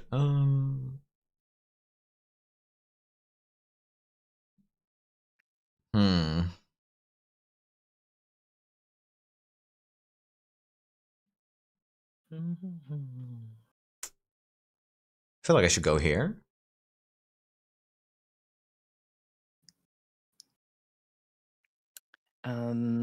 So if you go in there is okay. Yeah, I like going there. What was your reasoning? You just wanted to. Well, I mean, okay, I'm just gonna speak openly because it doesn't really matter if Marshall hears, I guess. But if I look at my hand, I don't have anything that could be beneficial for me on this location right now with this hand. And for him, it could be, so he could contest me easier and get a benefit, like draw a card off of it. Okay. Yeah. So I feel like doing this and then this is the play. I agree with the Poro. I think, and also agree with the play. Just I wouldn't play it on battlefield. I would play it base. You play this in base? But- Oh, yeah, because it. Okay, I see. Yeah, because of the effect. If Yara comes in, then she's locked in Valma. She's like literally trapped.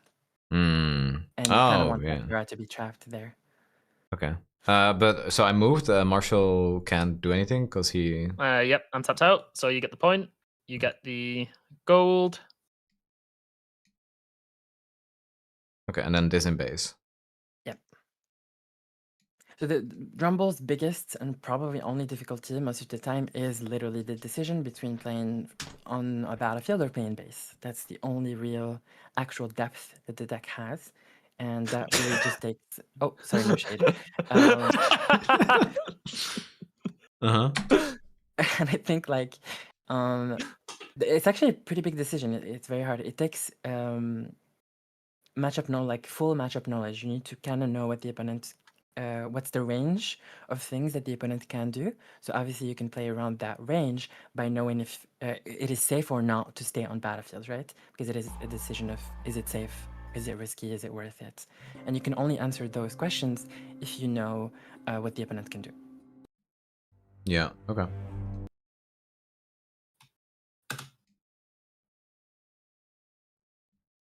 So yeah, here, so even though that Yummy Poro was 2 might and that Fiora can just come in and eat him, Fiora can't really enter Valma because if she's trapped there, then it's a big issue for Fiora.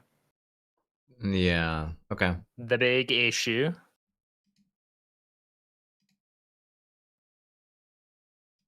Oh, it's my turn. Right. It is. Conquer, you may recycle another friendly unit to play a mech from your trash. Reduce its energy cost by the might Make of the sure unit. to get your points. There's a lot of tedious little things to remember, sadly, but yeah, it is important to remember them in the correct order. Yeah. And I drew. I got my runes. Okay. Well, there's no mech for me to recycle, so I feel like it's kind of pointless to even like do anything with Yeah. this. I'm gonna tell you that Rumble card kind of deletes that second text from your brain. Like Oh, 90% really? of the time. Yeah, actually. Like the card is still amazing with the 4/4 and assault. But here you do have to play slightly unconventionally. What are you planning to do, for example? I want to get value from this when I can. But my worry is kind of I would like to also have mana for Longsword. So I'm even thinking about just playing this and then keeping mana open for Longsword. Okay. The alternative play is to, because you don't necessarily need to go to 3 here. Actually, going to 3 puts your Rumble at unnecessary risk, in my opinion. Mm-hmm. I think because you're ahead in points and ahead in point tempo, like you're still going to 2, you're going to go to 4, you're maintaining good amount of point tempo. The correct approach here is to play Ferris Forerunner, like the little chunker that you have in there. So this one you want to play as early as possible, kind of like, Okay. because the earlier you play it, the earlier it will die, the earlier it will get you the value. So as soon as you kind of find a good opening for this one, you play it on the spot instantly, and which means that we do exactly that by spending the gold and then tapping out completely instead of recycling 1 red. You basically Okay. So, and then I just pay 6? Yeah, exactly. You do lose the gold completely because it says kill this. So you just like, yeah, trash it. And then you play the Ferris Forerunner right there, yeah. And then you basically pass. Okay. And the bit here is going to that tree. I think the whole game actually is decided by this decision. This turn is, if you go to tree here, you're actually in a rough spot. Going for points is not always good, right?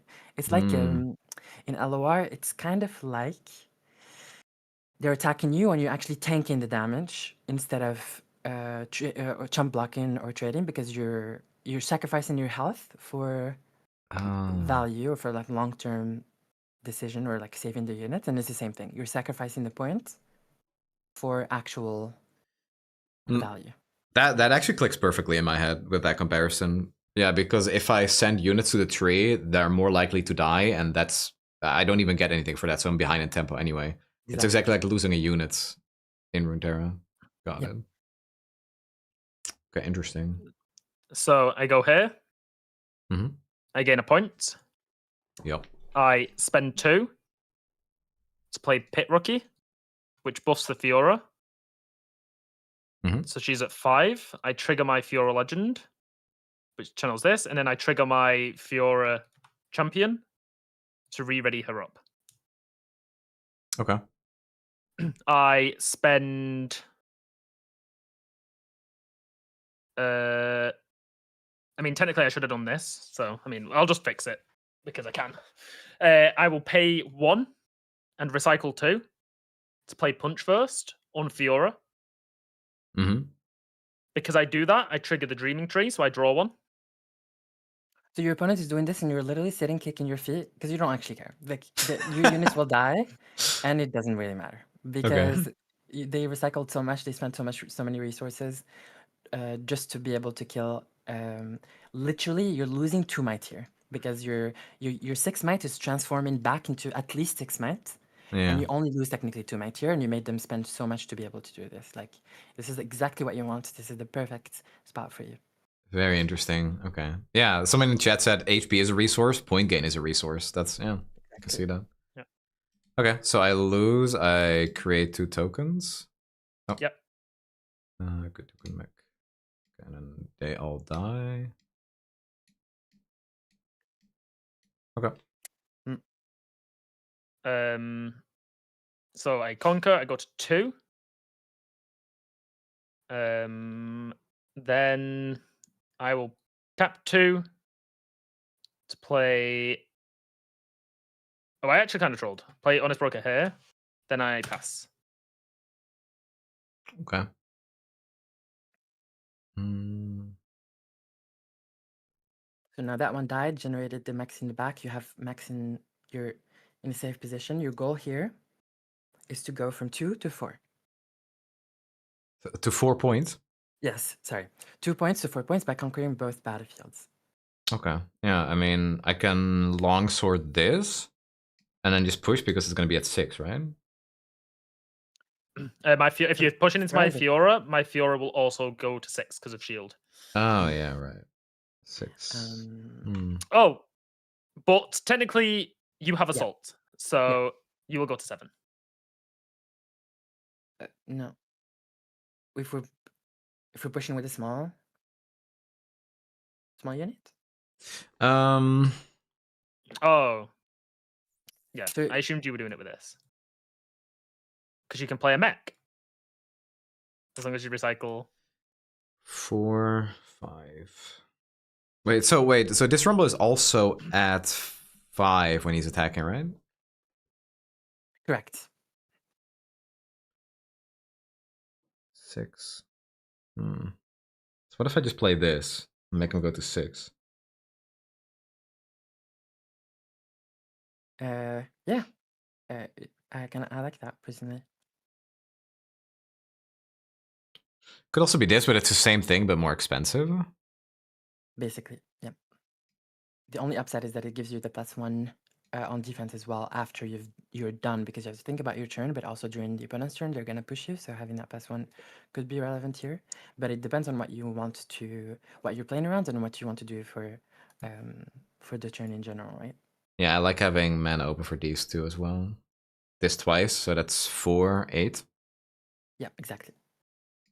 Okay, so I'll pay 4 for this. Yep. And then I'll push here. Wait, holy shit. Your mechs have assault too? Monka. Wait, so your Fiora is... She's 5, but when you push in, she gets shield. So she'll go to 6. So go to 6. But because you have double rumble now, your rumble would trade if you pushed in with your rumble. Just off like information that's on the board. Like he gets assault 2, so you go to 6. I know you have a longsword, so you could like longsword a mech. Yep. And then it would have 5 plus assault 2, so it'd go to 7. Yeah, that's what I'm thinking about right now. Just putting the longsword here and pushing. Yeah. I like doing it on the little guy token because it's less committal. Because the token will be stuck in Palma, but you don't care about losing the token, and you still keep your actual important units in safe. Okay. And I do want to do the quick draw. So put it there, and then so this is at... It's a 3 normally, so +2 from the rumbles and then +2 from the sword. Yep. Okay. Perfect. I will pass and let Fiora die. Okay, so I get a point. And you drop it down to 5 because you're no longer an attacker. Oh yeah, right.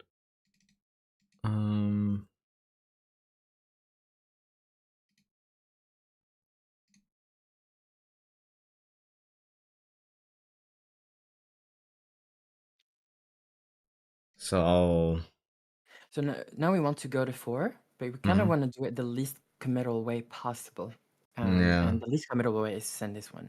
You have to, because if you send the Rumble, there's a very, very high chance the Rumble will die because you Yeah, have and then we no lose the effect. actual tool of protecting. Yeah, exactly. Yeah. You lose Okay. that passive effect that you kind of want. Yeah. Okay, so the mech goes nothing from there. me. What 4? So, okay, so what is the reason that you wanted to push to 4 with something non-committal this turn? Yeah. So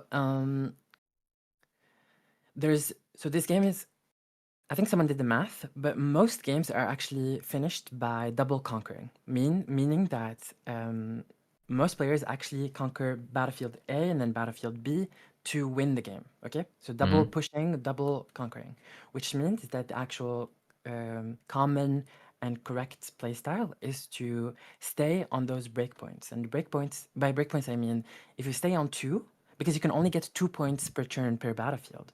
If you stay on 2, then you get to 4, then you get to 6 if you maintain the double conquering every turn. Oh. Then you get to 8.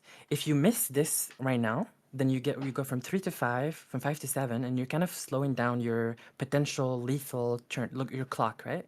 You won't be Yeah. able to actually finish the game. You have to wait one more turn, and you don't want that, especially if you give it to the Fiora. So if it's not necessarily about slowing down your clock, but it's about giving it to the opponent, because now Fiora, if she goes to 4, and then she doesn't spend too many resources, she retreats back or whatever, she'll be going at 4 and then going to 6 first, and then potentially finishing the game before you, which forces you to play weird. You'll have to like hold when you don't have to, because you when you don't need to, not need to, when you don't want to, because you have to hold them because they're on 6 and they're going from 6 to 8. Does that make sense? Yeah, I gotcha. Yeah, it's like you said with a double conquer, so it's much better to go from 2 to 4, or from 2 to 4 than from 3 to 5. Yeah. Exactly. Yeah. Yeah. Okay, makes sense. Yeah. Alright, I'll pass. Interesting.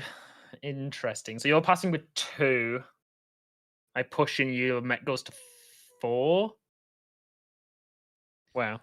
Really quick, someone asked, could you have conquered with Rumble to play Forerunner here? So, if I'm reading this right, you need to recycle a friendly unit to play a mech from your trash. So, I think for me, that would mean I have to recycle the Plundering Poro to play the Forerunner, right? So this would essentially cost 4. Am I saying that right? 4. Yeah, that is correct. But Yeah, and I only had 4, 2.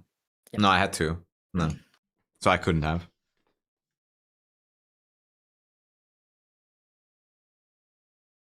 This set that I hate. Bro, he comes There out, we he's great. Okay, push sets up.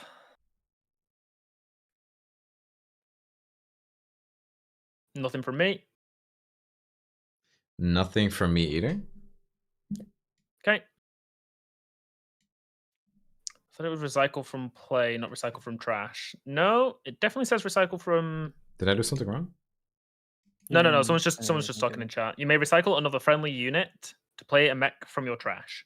Yeah, so you you put the recycle. card. Yeah. Put the card in your hand to the bottom of your deck, and then you go, "Hey, I want to play a mech from my trash," which Snnuy has Ferris Forerunner.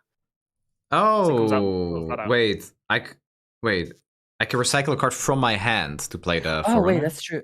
Sorry. No, not from your hand at all. Chatter is actually correct. So Oh. So when you conquer, you don't recycle. Sorry, I was confusing it with Wait. Not from your trash. You recycle a unit on the board. So you take a unit from the board and then you put it at the bottom of your deck. Okay, and then that might will reduce the might of the unit that you want to play from trash. Wait, unironically, that makes this Rumble useful because you can sack this Rumble. No, you can just sack the token, as they've said, and play a Forerunner. Oh, so I could have literally swapped out this mech, the token, for a Forerunner. Correct. Oh, true. Actually, do you want to do that? That's kind of cool. No, it's fine. That's fine. Okay. Interesting. Yeah, I think that would have been the correct play then. So I would have to push the Rumble here to this field. No. Yeah, exactly. Yeah, and then that would allow me to have a Forerunner here. Yeah, but the having a rumble in the back is better than Forerunner, I think. Probably. Fair, yeah.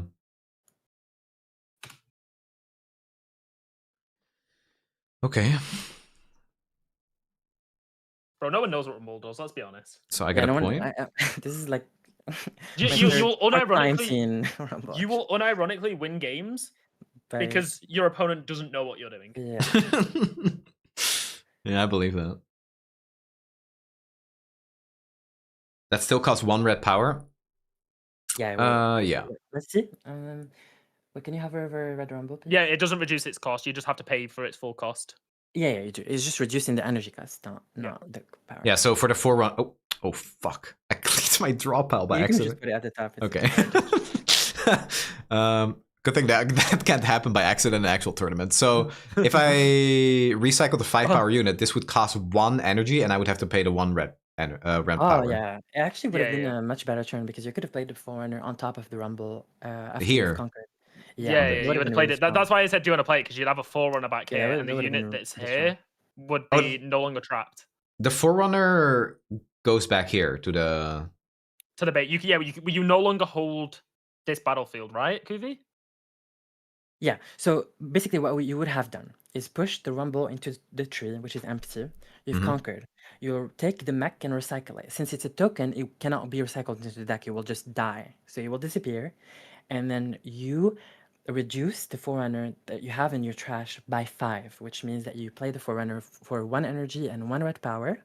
And then you play it normally. You decide if you want to play it on tree or in base. You cannot play it anymore on Valma because you don't control Valma anymore because you sacrificed the mech that's on it. So you can only play the Forerunner on the tree next to the Rumble that you pushed in with. Yeah. So I would have a Rumble here and a Forerunner, and the Rumble would be 5, and the Forerunner would be 7 because of Rumble. 7, which is much harder to push, which I think is much better for you. Yeah, interesting. Okay.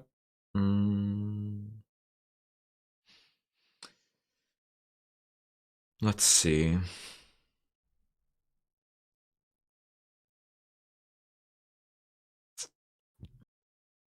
I think I like just holding Valma here.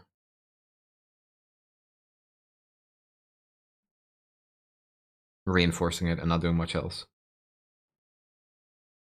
But then that goes against what Kuvi said about being on odd points. Why? Because I would go to 6 afterwards and then... I mean, okay, I guess, sure, yeah. It's about... It's not about going to the odd points. It's going to the odd point is about getting to odd points before the opponent can. If you go here, you can skip it. The fact that you went to 4 last turn allows you to even skip this turn completely. Because even if you skip it, the opponent can only go to 5 next turn, and you will still be able to get a 6 first. And that's why I'm saying I like just not bothering with the tree and just possibly reinforcing Velma's Lair, or even just playing a Rumble like in base here. So that makes sense. However, you did have deck quite a nasty little rat, and that nasty little rat gives ganking, and you have 2 don't do it in the back, which means that this bot on Valma can actually get out of Valma and attack for 7, which is exactly what Fiora is holding with, exactly 7 mites. So your little jammer can actually allow your mech to get out of Valma and also threaten the tree without it being committal at all. It's just really? very low risk, super high reward. Yeah, basically. Right? You're just worst case scenario, you're losing like a 3-mite unit, like a bot. 3-mite met because this will always come back to base. Oh, so. Wow. Okay.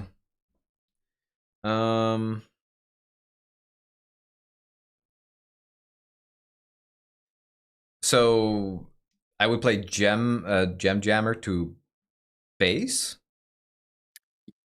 You would play it to base if you don't want to hold it. If you want to hold, you play it into Valma. But right now, I don't think you want to hold. Yeah.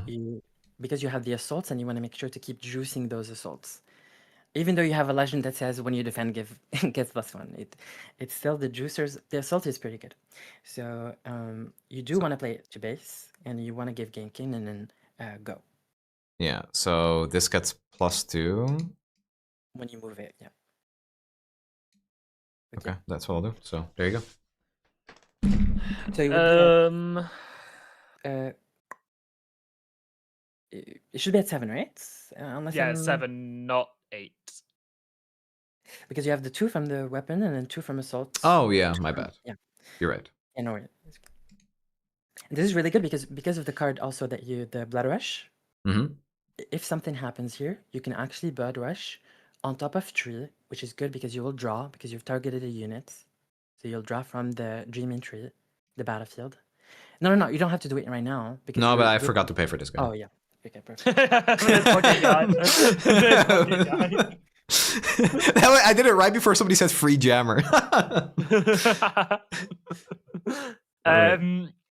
I will pay 2, recycle 1 to Hidden Blade your mech. So they've given you 2 cards, and they've used 1 yellow rune to kill a 3 might Token.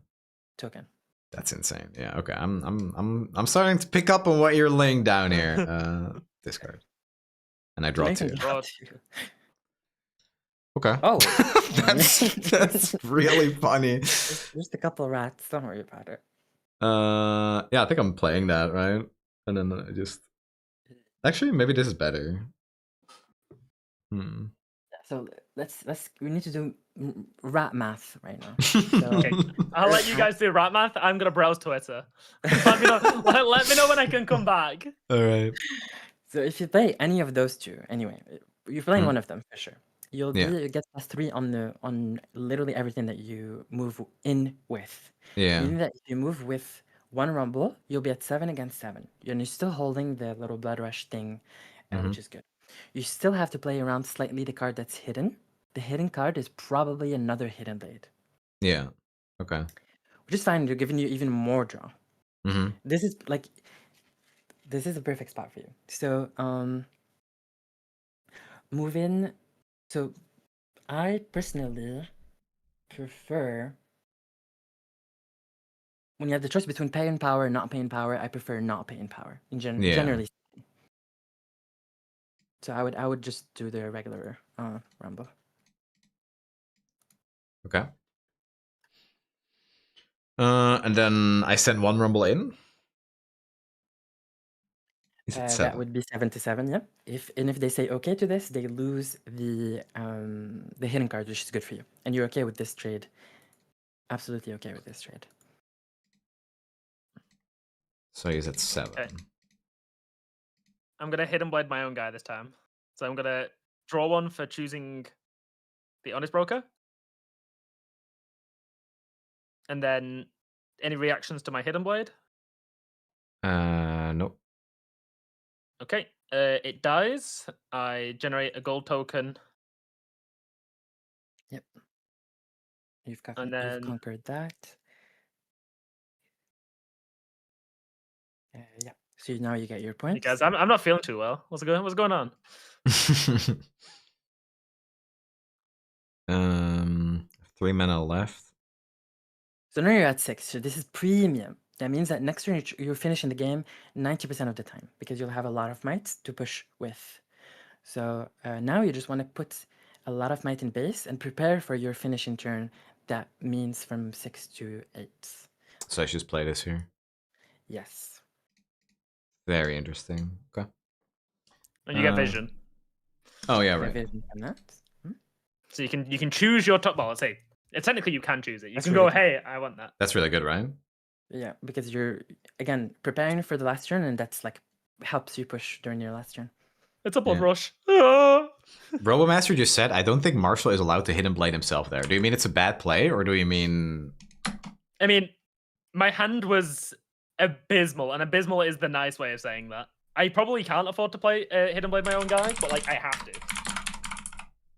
Because I just have to. Yeah, I mean, I pretty much just lose, because I can't... I can do 4 for BF Sword, 2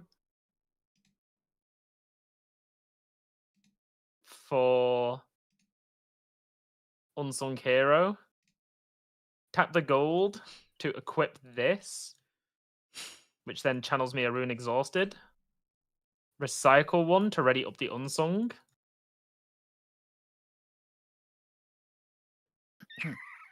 Yeah, I can't do anything. I lose. GG's.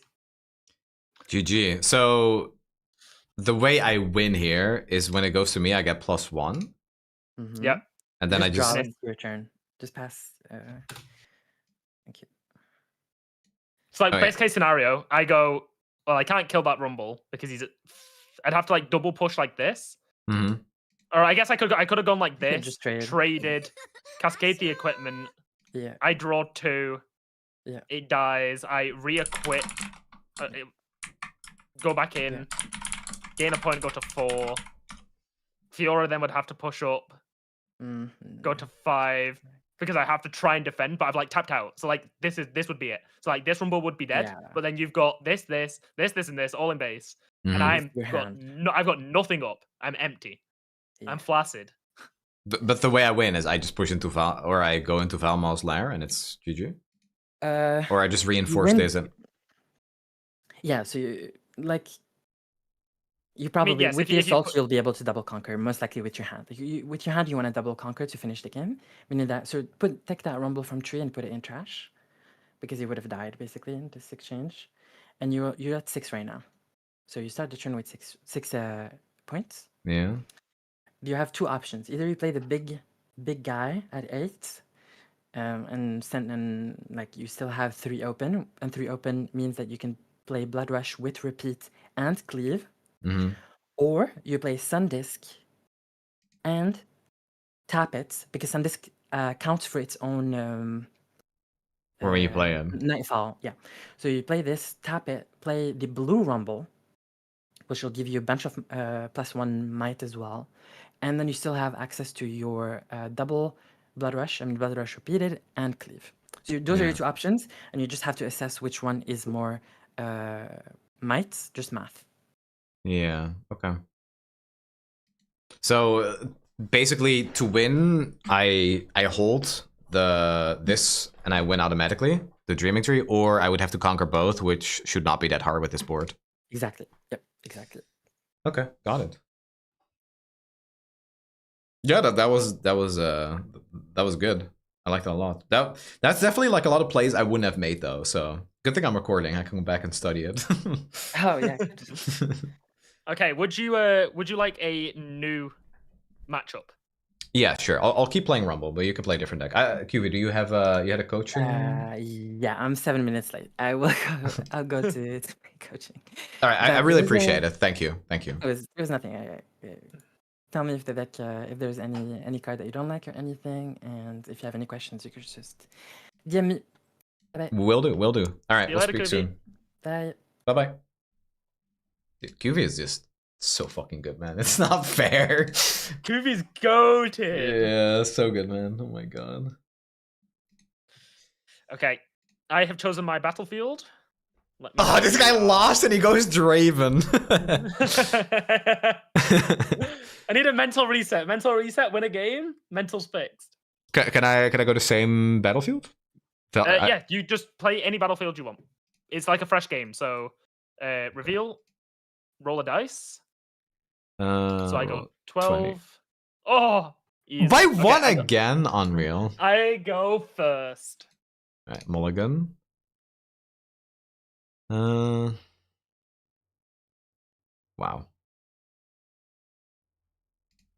Okay, I'm gonna mulligan 1 and then draw 1, and then just let me know when you're ready. All right. 1, 2. All right. Channel 2, draw 1. Tap 2. Play Treasure Hunter and pass. When I move, play Gold Gear token exhausted. Channel Rune exhausted, by the way. Yep. Not exhausted, just normal one. Sorry. Yep. Okay, I'm just going to play. I'm gonna do this and just play this here. Yep.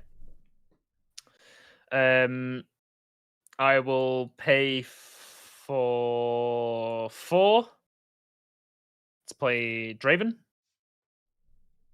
I will move here, triggering the move token. Then I will pass my action phase. Anything from you? No.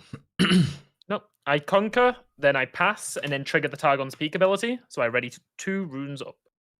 Okay.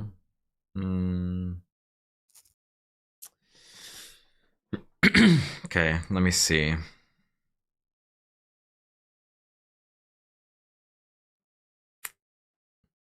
Three. Okay, I'm gonna play this in my base. Yep. So that's 4 energy. Oh yeah. Oh, what the fuck? He has a Draven! He has a Draven! Oh no, you still have one. Yeah, Yeah. you still have one, yeah.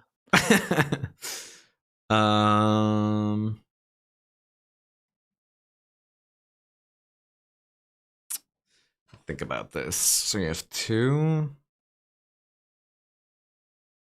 3. It's kind of hard.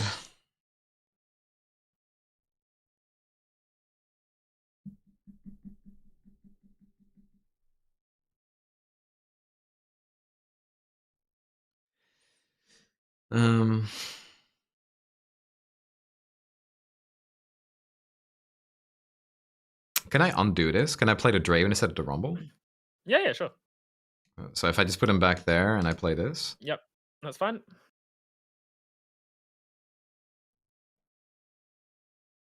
Okay, and then I'll pass, I think. Okay, so I gain a point. And I will...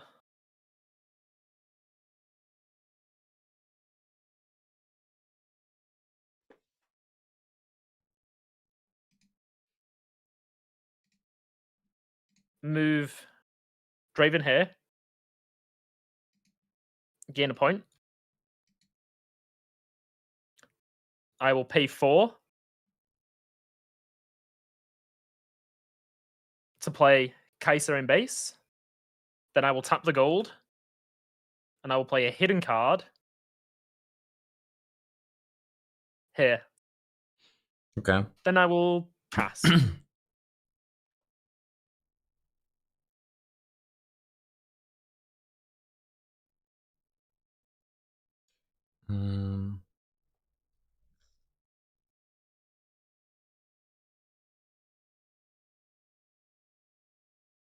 Okay, I'm gonna move Draven here. Wait. Yeah. And Okay, so just get the... Mhm. Sorry, 1 second. I just need to tweet out. Are you interested in doing side events at the Las Vegas regional? Question. What are the side events? You can win prize tickets. Like they're like do 1v1s, 2v2s, free for all games. Like there's like loads of different things you can do. Like that isn't the main event. If you're interested in that, and to anyone listening who's going to the Las Vegas regional, the tickets are now live for event stuff. So if you're interested, go sign up.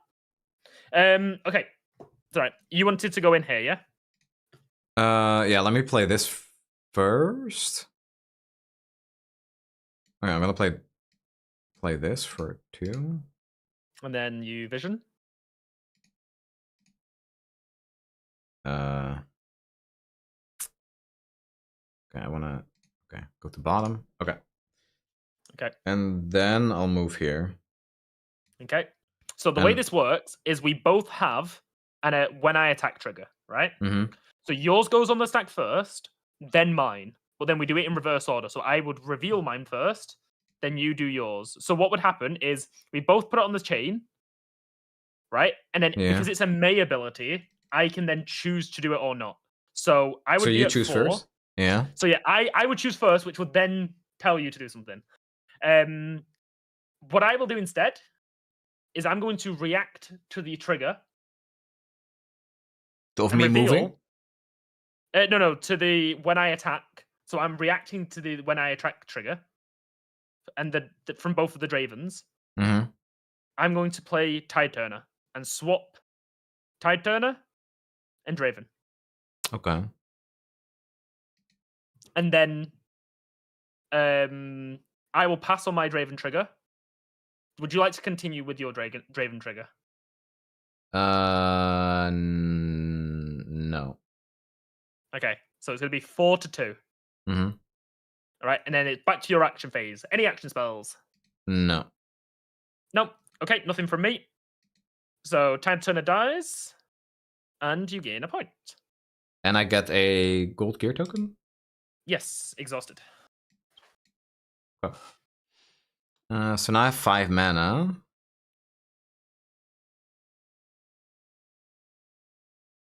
Four.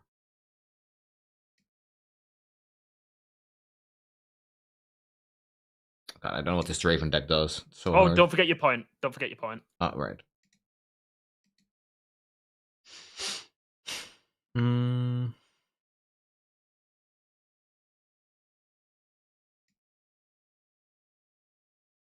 Six. 4. Okay, I'm gonna play Rumble to base then. Okay. And recycle 1. Okay. So I gain a point. And I'm going to move my Draven and the Treasure Hunter back. So when I move the Treasure Hunter, I got a gold token. Yippee! Yippee! And then I'm going to pay 1, and I'm going to play stack deck. So I'm going to look at the top 3 cards of my main deck. I'm going to put 1 to the hand and recycle the rest. Mmm. Feisty one.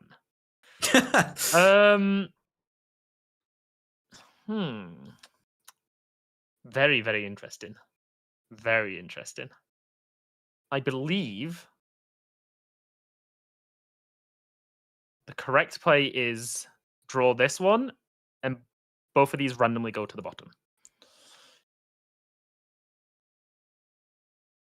Can I? So if I check your stack deck, I can see what went to the bottom? Oh, I can't. Oh, No, to the bottom of your deck.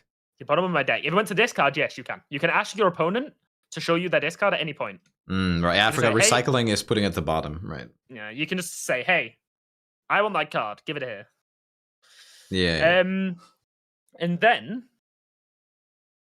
I am going to attack with my Kaiser. So my Kaiser is at 4 to your 4. So I trigger your Draven ability. Would you like to use your Draven ability? 1, 2, 3, 4. No. I'll trade. So, oh wait, it goes back to me. So I have an it goes action back to phase you. now. So I'm going to pay okay. 2 and recycle 1. I'm going to play Spinning Axe to quick draw it to Kaiser. Okay. Yeah, so I die. Yep. Oh, you sent it to the top of your deck. Oh, fuck. So draw and put it in the discard. All right, there you go. Okay, so with my Kaiser ability, so I conquer. With my Kaiser ability, I will draw a card. And then with my Draven ability, because I won the combat, I will draw a card. Mm-hmm.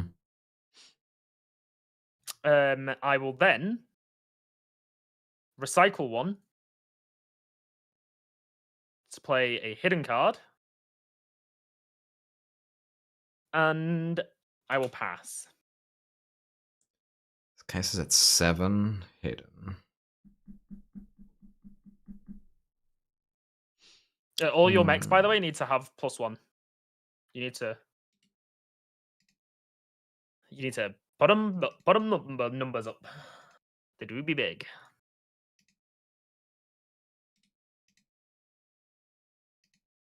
Oh, so this one is at 3. This one is also at 3.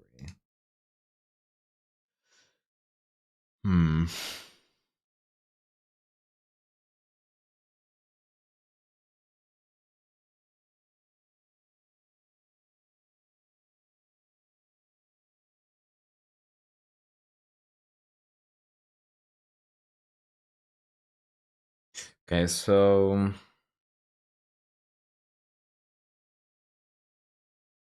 7.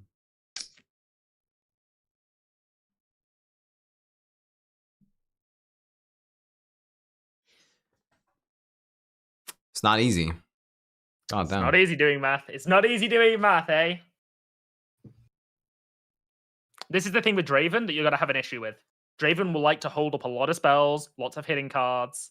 Yeah. And you have to go, what the fuck am I going into? And I'm already on points, and next turn I go to 6, I can bring everything back, and then the turn after I can just go in and try and get my 8 points. Yeah, exactly. So like Kuvi said, I can go to 6 next turn, but then I still have another turn before I can win. If you don't stop me, if you don't push me back off this battlefield, I'm going to hold and go to 6. Okay, I'm gonna play this Rumble. Damn, okay. We got some big guys. Actually, you don't have to recycle. You do have a gold. So if you want to click your... that's not the right one, but sure. It just happens. I mean, keep going. Oh, there we go. Right, now recycle the 3. Yeah, I was gonna say, now recycle the 3. Okay, so yeah, you still paid for it, but yeah, your gold needs to disappear. Okay, so yeah, you've done that. So this guy's a 6, this guy's a 4, this guy's a 4, this guy is a 6.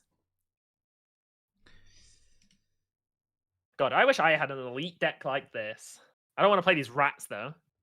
Yeah, right. Oh, so this one is 6 as well. They just mirror each other. okay. So Kai's at 7. Yep.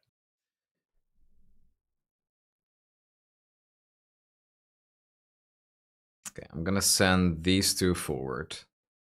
Okay. Any actions from you? No. Okay. I will reveal my Edge of Night and equip it to Kaiser. You can have 2 equipments? You can have a billion. Okay. You can just stack it. Like, think about Ornn. Ornn has everything. He carries everything on his back. Okay, so I play my reactions this, and then anything from you. So I've played something, so it goes back to you. Do you want to play anything now that you see that I'm 9? Yeah, I'll play this. Okay, so I have no reaction to this. So give a unit +3.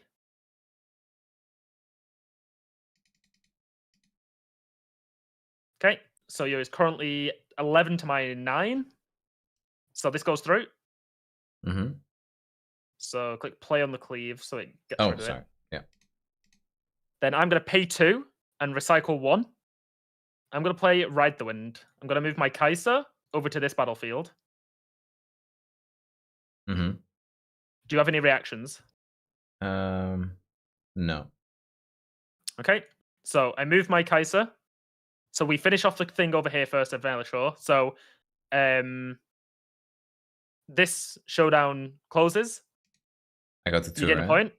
But then the showdown over here is still going on. Mm-hmm. So nothing from me. Anything from you? No.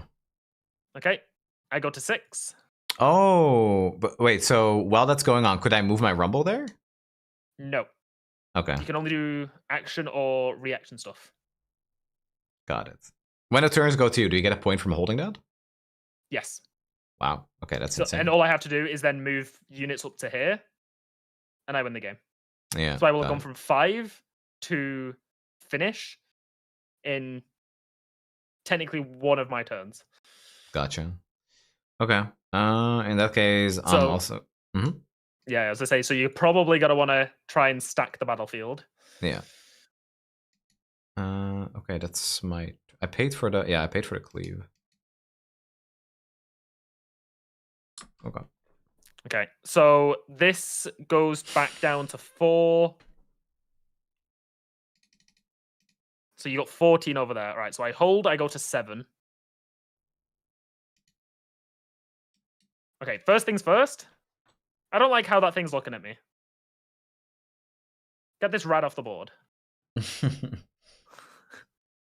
All right. So everything falls by 1. So it's 6. They will both go to 4 when I go in. So what I will do... You only have 2. There's probably not a lot you can do, actually. Why would you say that? 1, 2, 3, 4, 5. Recycle 1 to play a Darius because he's the second card I played this turn. He comes readied, and he goes to 7. Mm-hmm. I will attack with my Darius. My Treasure Hunter on the move makes a gold. And I will go in with Draven. And then I will trigger my Draven to give him +6. Okay, well, I'm dead. That means you win, right? I mean, if you don't have anything in hand, then... Yeah. Yeah. Wow, that's crazy. Okay, so what can Rumble potentially do to stop that? Because if... Oh, oops. God, stop that. One of the good things about Rumble, I guess, is that you can have really big units. So you can outmight me, but obviously I have, like, for example, fight or flights or rebukes or just ride the winds in general. So, like, you pushed in, and I'm just like, oh, cool. See you later. I'm off somewhere else. I'm off to go and get that other battlefield. Yeah, so what are the cards? Or I can even play Switcheroo. Good old 6-7 guy. 6-7. Oh, God. Wow, that's So, really difficult. It's very difficult for Rumble to deal with. So you need to find cards maybe in your sideboard that can just kill these units. So, for example, there is Singularity. I don't know if Kuvi's put it in your deck. Singularity is 6 energy, 2 power, deal 6 to up to 2 units. Yo, Ravesh, thank you for the so you raid. Could, like, kill I'm practicing Riftbound right now. And you I'm can going kill to Vegas. Darius when he's not at 7. Thank you, dude. Thank you. So Singularity is the card that what is it? It deals 6? Yeah, deal 6 to up to 2 units, so that you can, like, kill 2 units for 1 spell. And it's very strong for blue decks because it hits Draven really bad. Like, at the end of this turn, both of my guys will have gone down to 5 and 4, and I wouldn't have any unless I had, for example, another Edge of Night that I do have in hand. I could, like, if I didn't have that, there's no other way I can save it because Singularity is anywhere on the board. Riftbound deck it can be finished base, I can be in a battlefield. So that I'd have to try and outmight it, which I only really have with Edge of Night or Spinning Axe, like I do with the Kaiser. Yeah, I mean, I'm also going to talk to QV about this, because QV made this deck for me. I think I would really like to play Singularity, because if I have to go, like, kind of, like, match up my units against Draven, it's going to be an impossible task. They're going to remove my stuff with their spells, and then if a Draven or Kaiser sticks, I'm dead. And a Singularity kind of deals with both of them. Right? Yep. So, okay, let's say we're on a turn, and you play a Kaiser. Yep. And then I react with a Singularity. You can't play, like, Cleave or Blood Rush, right? Because you're not attacking? True. So, yeah, if I play Kaiser, pass my turn. So, Kaiser's in base. She's at 4. Yeah. The only thing I could possibly do in this scenario when she's in base is play Spinning Axe. And she'd go to 7. Yeah. So, essentially, you would go, okay, do they have Spinning Axe? Okay, they do. Okay. Or if they have, like, 2 energy up. 2 energy up? Okay, they could play Spinning Axe. Have they played one already this turn? Okay, most Dravens are playing 3. What are the odds that they don't, if they don't have one, and they haven't played one this game, what are the odds that they have one in hand? Have they had the opportunity to play one already this game and get value from it? And then you've just got to try and think about it and go, okay, well, what if they then attack? Like, if you put, like, a Gem Jammer on the board, okay, Gem Jammer's 3. If they push him with a Kaiser and they're at 2, yes, it would get beat, and then I can Singularity, but then the Spinning Axe doesn't save them because the Gem Jammer counters it. So, oh wait, no, sorry, Singularity is not action speed, before I say anything.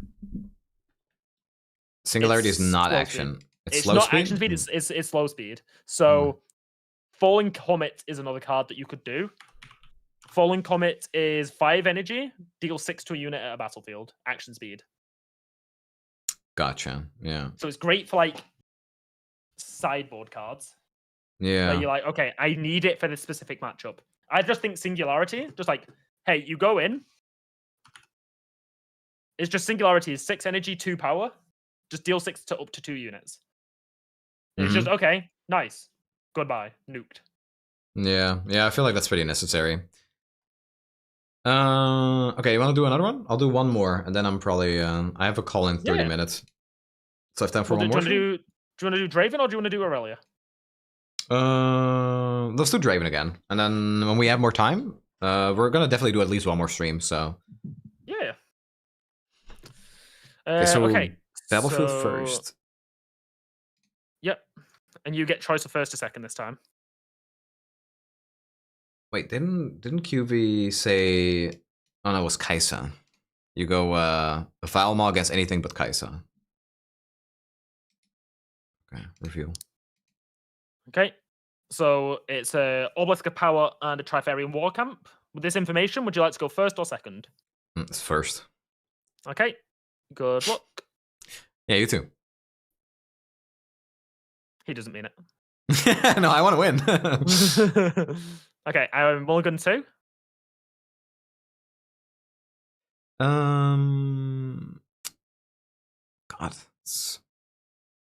Do you ever keep cleave in your opening hand? I probably shouldn't. I mean, Draven is very like slimy. So the fact that if you got a cleave value, it's just the Draven's hand is bad. All right. Okay, and then channel and draw when you're ready. All right. Good luck. I get to see.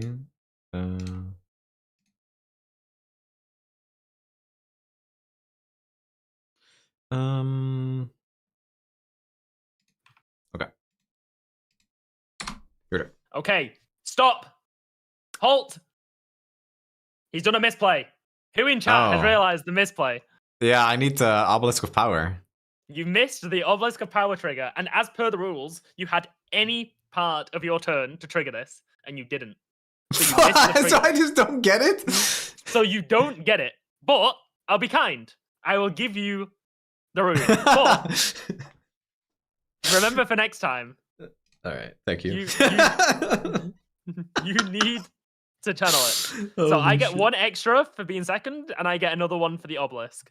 Dude, oh my god! Was that how Alan? No, it was the other one, right? The Arena's Greatest? That's how. Yeah, Arena's Greatest is how Alan. It's this, but you get a point. Oh my god! Yeah, and he lost by a point.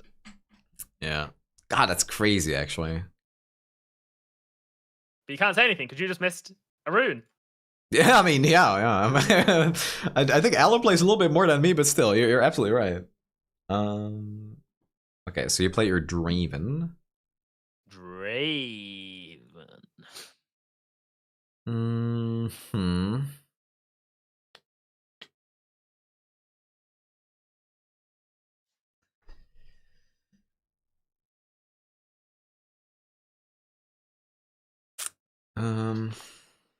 I would struggle with this. I don't know where to push.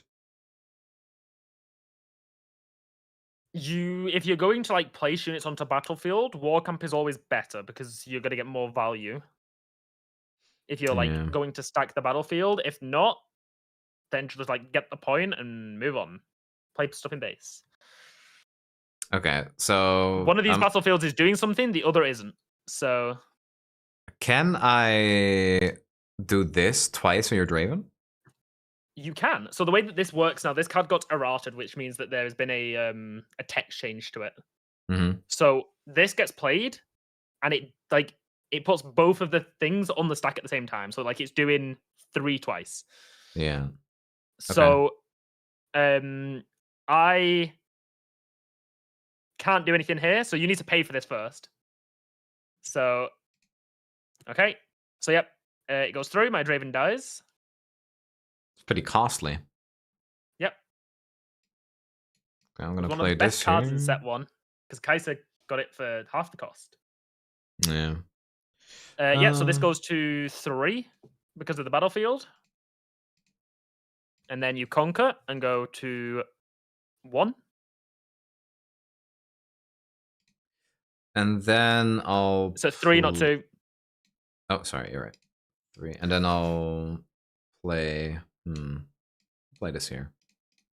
Okay. So he's got 6 might at this battlefield. And if I pushed in, it'd be 8. That's no bueno.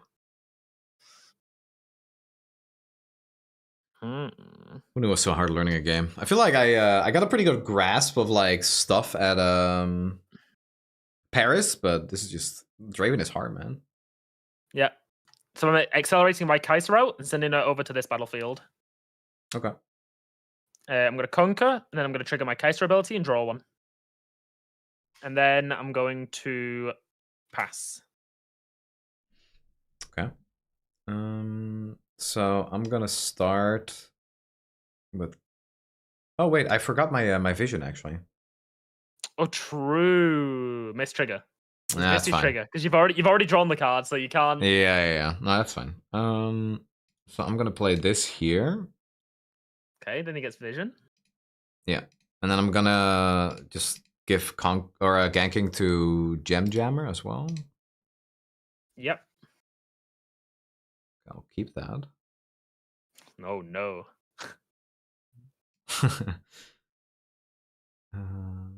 And then, oh, I need to pay for. Oh, that? you need to. As I say, you need to pay for this. Whoa. Yeah.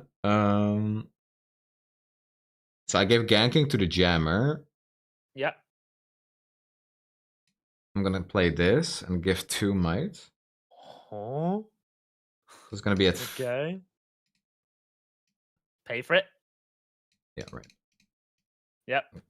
And I'm gonna go over here. It goes down to 4, and I'll fight your Kai'Sa. So action. I'm going to pay 1 to stack deck.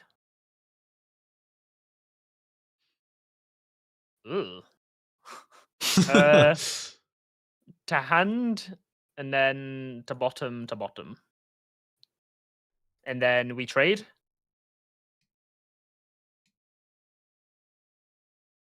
Okay.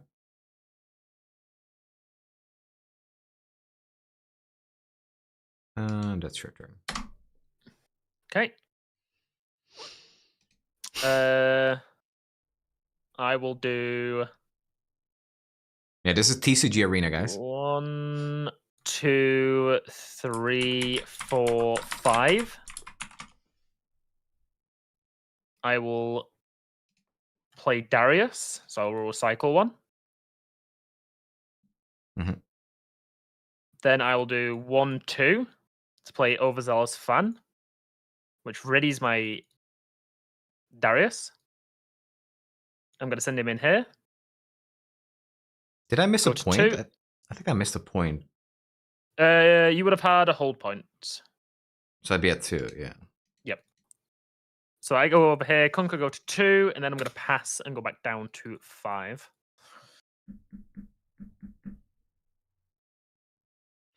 Okay, so now I you hold hold again, go to 3. Yep. Yeah. So this is at 5. I'm gonna play and equip the longsword.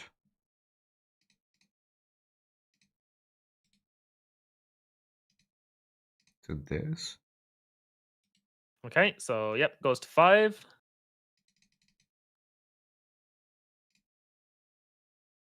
I need to start winning some of this stuff.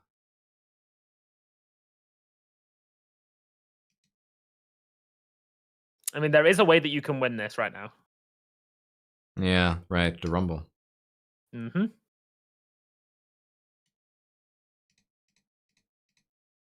It goes to 6 when I attack here. All right, that's my plan. Yep. I can't do anything, so he dies. Okay, so I get a point. He goes back down to 5. So I'm at 4. You only have your fan. A lonely fan.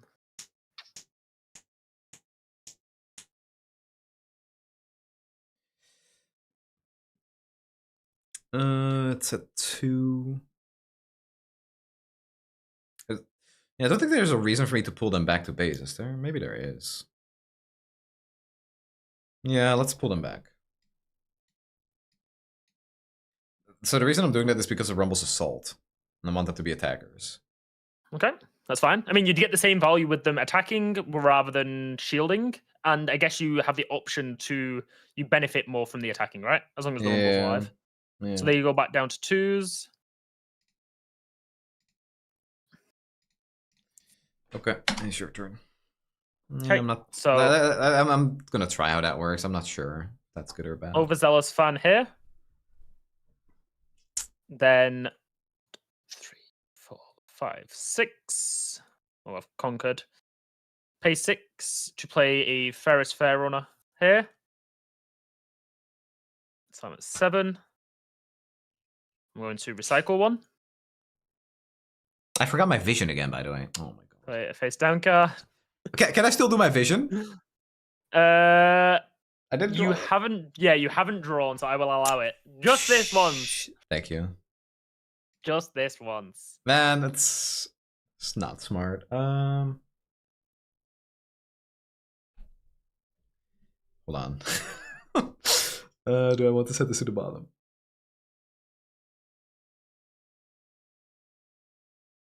Don't know. Do you want to see it at the bottom? Yeah. Send it to the bottom. All right. Okay. And then I'm going to pass. Okay. I'm playing this. So hold point. Hold point first. There you go. Here. And then you get vision. Yeah. Because we remembered this time. I'll keep this one. Technically, you get double vision because you have double forecaster. Oh, so I could send it to the bottom and then try it again? Yes. Or Because really? technically it stacks. Yeah, it has vision too. So you could look at it, put it to the bottom, and then look again. And if you like that card, you can keep it or you can put it to the bottom. Okay, thank you. I didn't actually know that. That's a good interaction to know. That's probably going to be relevant. Yeah, it's just only when you have double forecaster though. Yeah. 4, 8. Okay.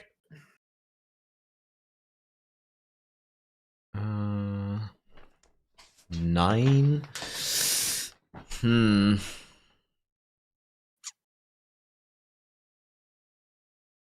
Oh, you also need to pay for your forecaster. Yep. That would be appreciated,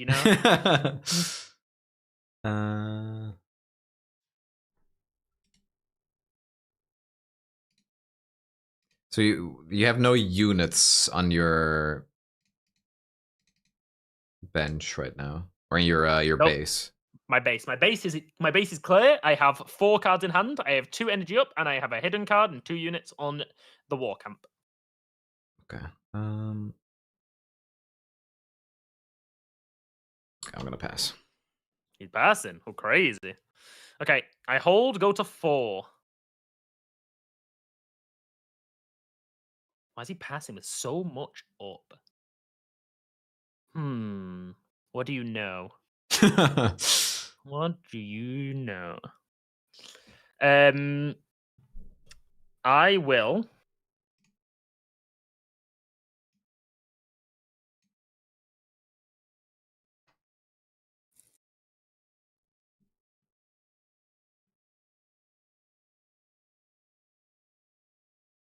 One, 2, 3, 4, 5. Recycle 1 for Darius.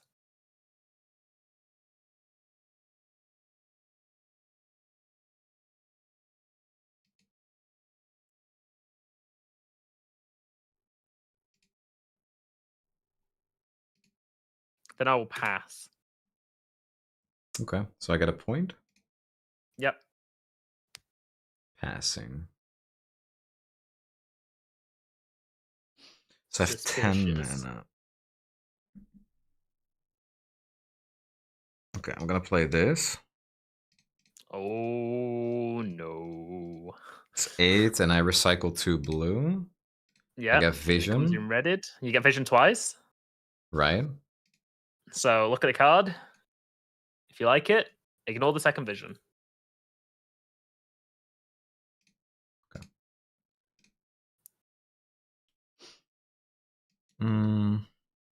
So all my units have ganking. You have 3 mana up. That is very cringe. I will say. 6. It's very cringe. Can I just question? Can I move this, and this, for example? Yes. As long as all your movements are one at the same time, and they are valid moves. Yes. Okay.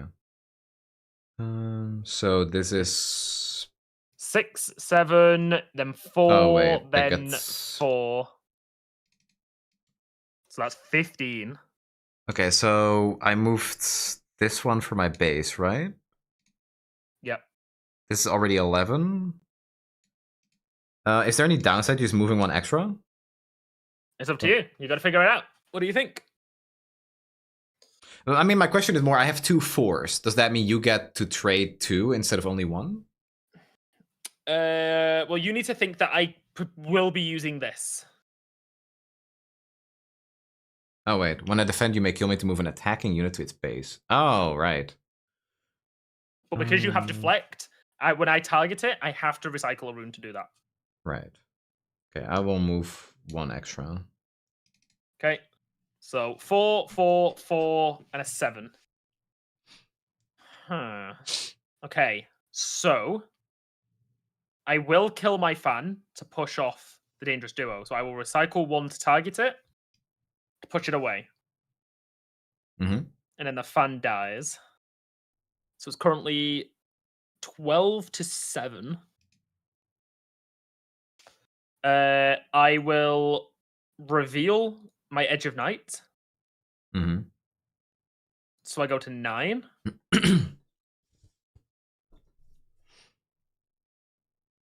And then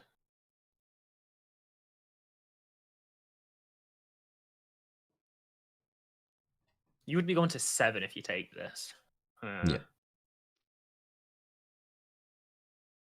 You can't get a point because you've already got that other one. Yeah. Ooh, we are in a tricky situation. Okay, I think this goes through now. Nothing else from me. So you killed 2 of them, right? So I'm going to kill the 2 forecasters. No more vision for you. And I lose... I get to react, though, right? I mean, you can if you want. It's up to you. Do you have reactions?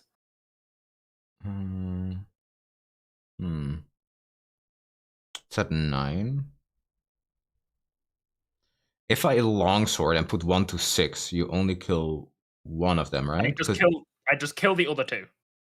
But you already chose the 2 forecasters. No. You can't react after I've committed damage. Oh, okay. I see. Interesting. So that's what I mean. Once we both pass and pass, that's it then.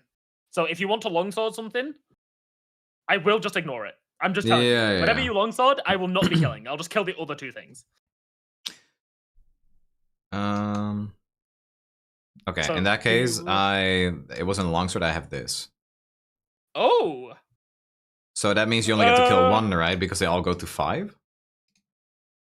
They all go to 5. Are you only playing it once, or are you going to repeat it?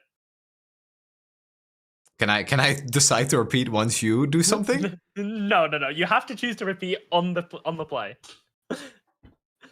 So you made the decision now. Is it worth double repeating to maybe counter something else? So I said I think you would have been better off holding 1 more turn. Marshall would have to pull back to attack big since you are ahead on point temp. I think you're right. That's a good point. Yeah, the ganking is actually like ridiculous from this. Yep. It's a very strong card. That's why it's 8 and 2. That's what enters ready. So I already I do it once for sure. So the question is, do you do it twice? I do not. Okay, so play that. So yes, I'll just move these mechs just so they're not here. Okay, so now I can only kill 1.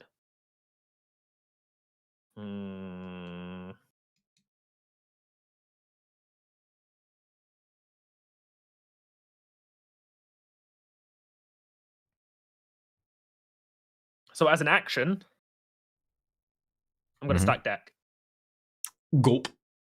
Oh, I looked at the wrong thing, Colin. Sorry.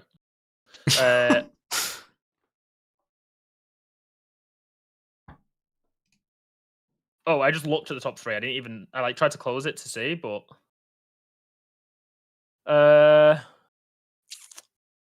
Is Riftbound report cheating? Yeah, I am, sorry. This one is going to my hand, the other 2 are going random to the bottom. Is Azir And any then- good? Azir won or got Went second? Got second. second. Yeah, got second at a big event. So he's pretty good. Might be slept on. Or not Might be anymore slept- after that. Okay, I will kill one of the forecasters. Mm-hmm.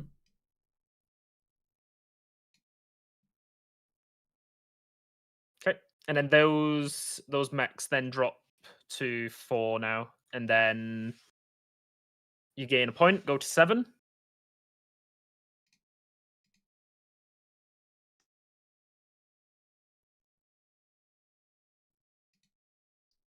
Yeah, that's your turn. Sorry.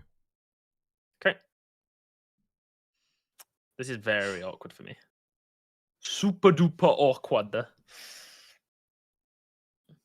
Oh, I could have moved. Maybe I should. I mean, if you want to do it, do it. You already conquered this one. So if we're still on your turn, you already had this one. So you wouldn't get a point from it. But if you're trying to hold, Yeah. then I'm gonna do oh, that. we're going for this. Okay.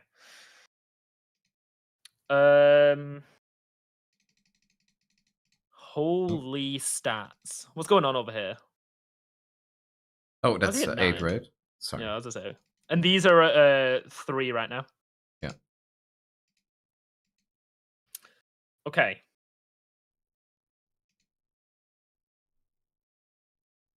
I was able to play action in your turn.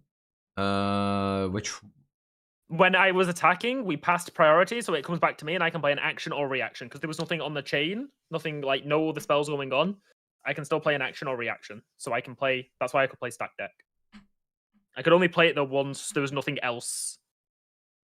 Like, I'm not reacting to him or anything. I'm just like his spell went through, it comes back to me. I stack deck.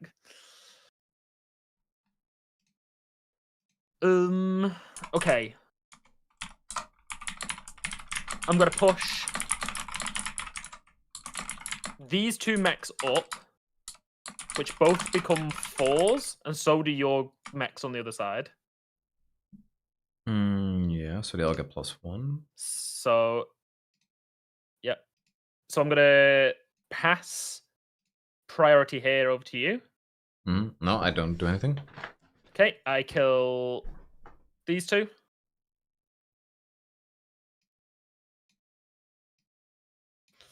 Now I just have to beat 17.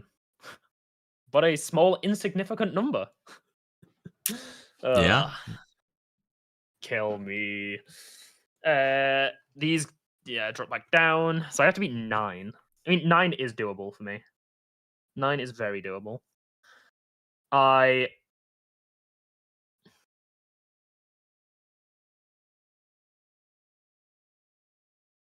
Oh. Wait, does that work? 7.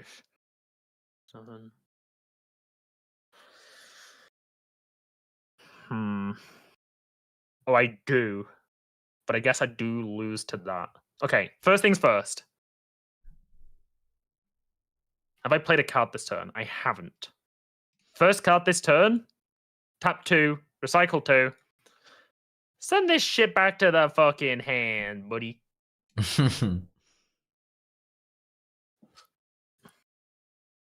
Then I will do the following. Darius over here. Wait, did you wanted my Rumble? Oh, wait, did you pay for the rebuke? I did, but you just reminded me it has deflect, so I have Yeah. to pay another one. So let me face down. So this one is recycled. I still have energy to pay though. Okay. Okay, so you are correct though. He does have deflect because of this fucking rat. Okay, I've moved my Darius over here. Mm-hmm. Any response? No. I go to 5. Then I go 1, 2. Oh wait, I need to check something actually. Hold on. Right, this is very important. I'm paying this one for the deflect cost.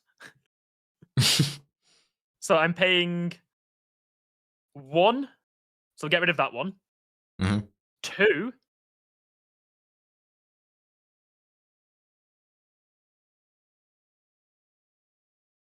So I have 2 energy.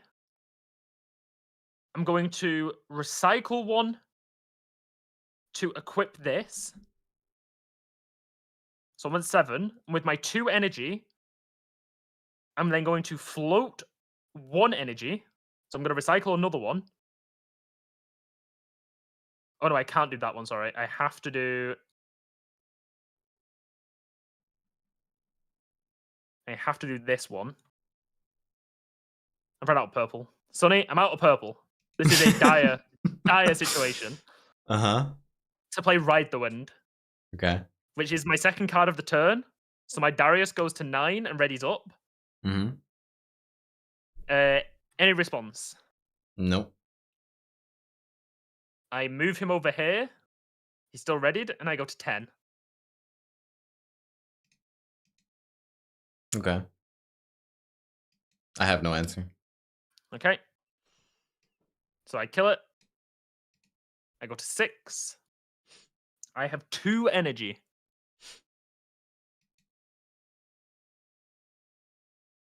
I'm miserable. Draw your card, right? Or did you Oh, already do it? true! I won a combat. Oh, wait, that actually helps so much. Tap 2. Play Hopeful. Recycle this one because it was floating. And then I'm going to recycle this one. And I'm going to play a hidden card. Holy shit, this deck's broken! Yeah, that was a pretty crazy turn, actually. What the hell? I think I'm on 6 points! And I know Yeah. you got a Rumble in hand, and you've got something else in hand. But you have to... I've got 2 runes and a hidden card, and 2 cards. I'm terrifying. This is what peak terrifying looks like. Okay, I'm gonna... This here? I draw a card for it, right? Yep, correct. Oh, that's interesting. So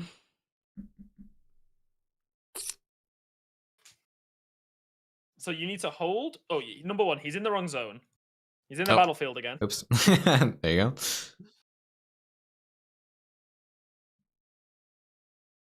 Eight, 13. Goop! I meant to... Actually, hold on. Let me think if I want to play that. No, I just need to hold, so I should just play it there. 1, 2, 6. Recycle 1. Okay. Your turn. You have 4 mana. How the hell do you do that? Bro, I spent everything last turn. I'm so poor. Okay, this guy is going to be at 7. This guy is going to be at 6. So I just have to beat 13. How the fuck do I beat 13?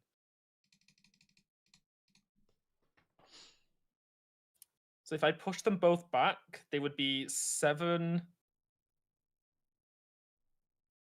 13 I need to beat, right? 13. So I push my Draven back, okay? Darius, yeah. Sorry, yeah. This is Darius. This is in fact, you are true. This is in fact Darius, right? And then I use the Fight or Flight to push back the Noxus Hopeful. And this class is a card that gets played. Do you have any reactions to my Fight or Flight? No. No? Okay. So my Noxus Hopeful gets pushed back, but he's still readied. For the second card, and they both no longer get the might from the thing.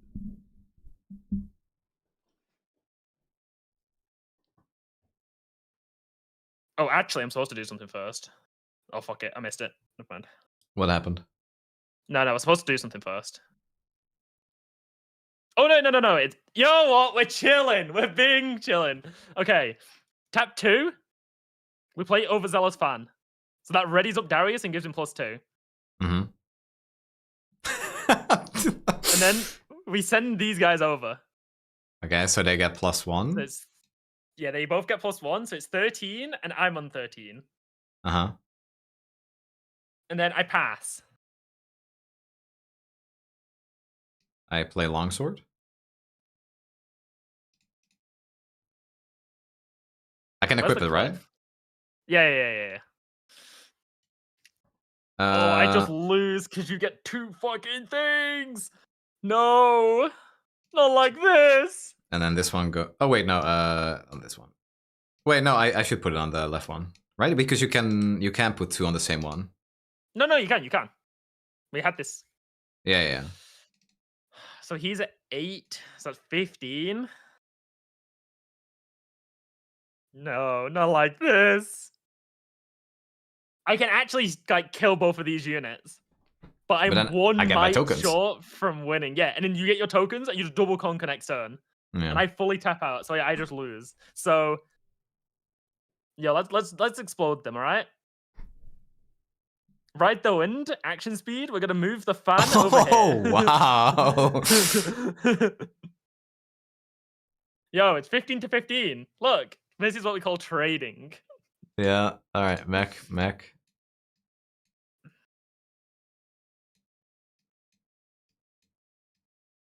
Look, you're not winning. See, this is what it means to win. Yeah. All right, well that's your turn. Right? All right, I'm gonna play. I'm gonna pay 6. Bro's just flexing now. We could just double conquer to win. There we go. Oh no, he's playing Bryn here. That's cruel. That is cruel. Yeah, draw a card. You draw a card for. Oh right, for conquer, and then I win the game with the other one, right? Yeah. There you go.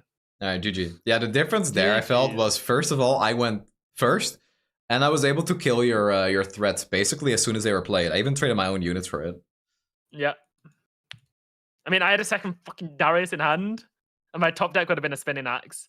But if I played Darius, if I had 1 rune, by the way, it was over because I could have played my Darius readied. Someone in chat said.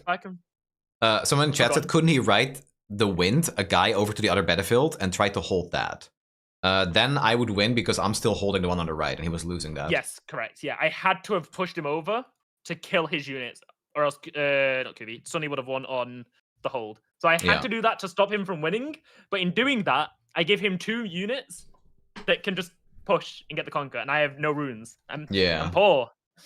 All right, dude, Marshall, I'm late, so I gotta go. But thank you so much for sitting through this with me, and I'm sure we're gonna be playing more both on and off stream.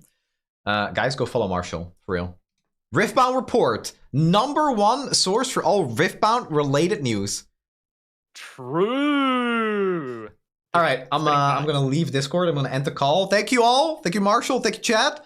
I'll see you guys later. See you guys. Bye.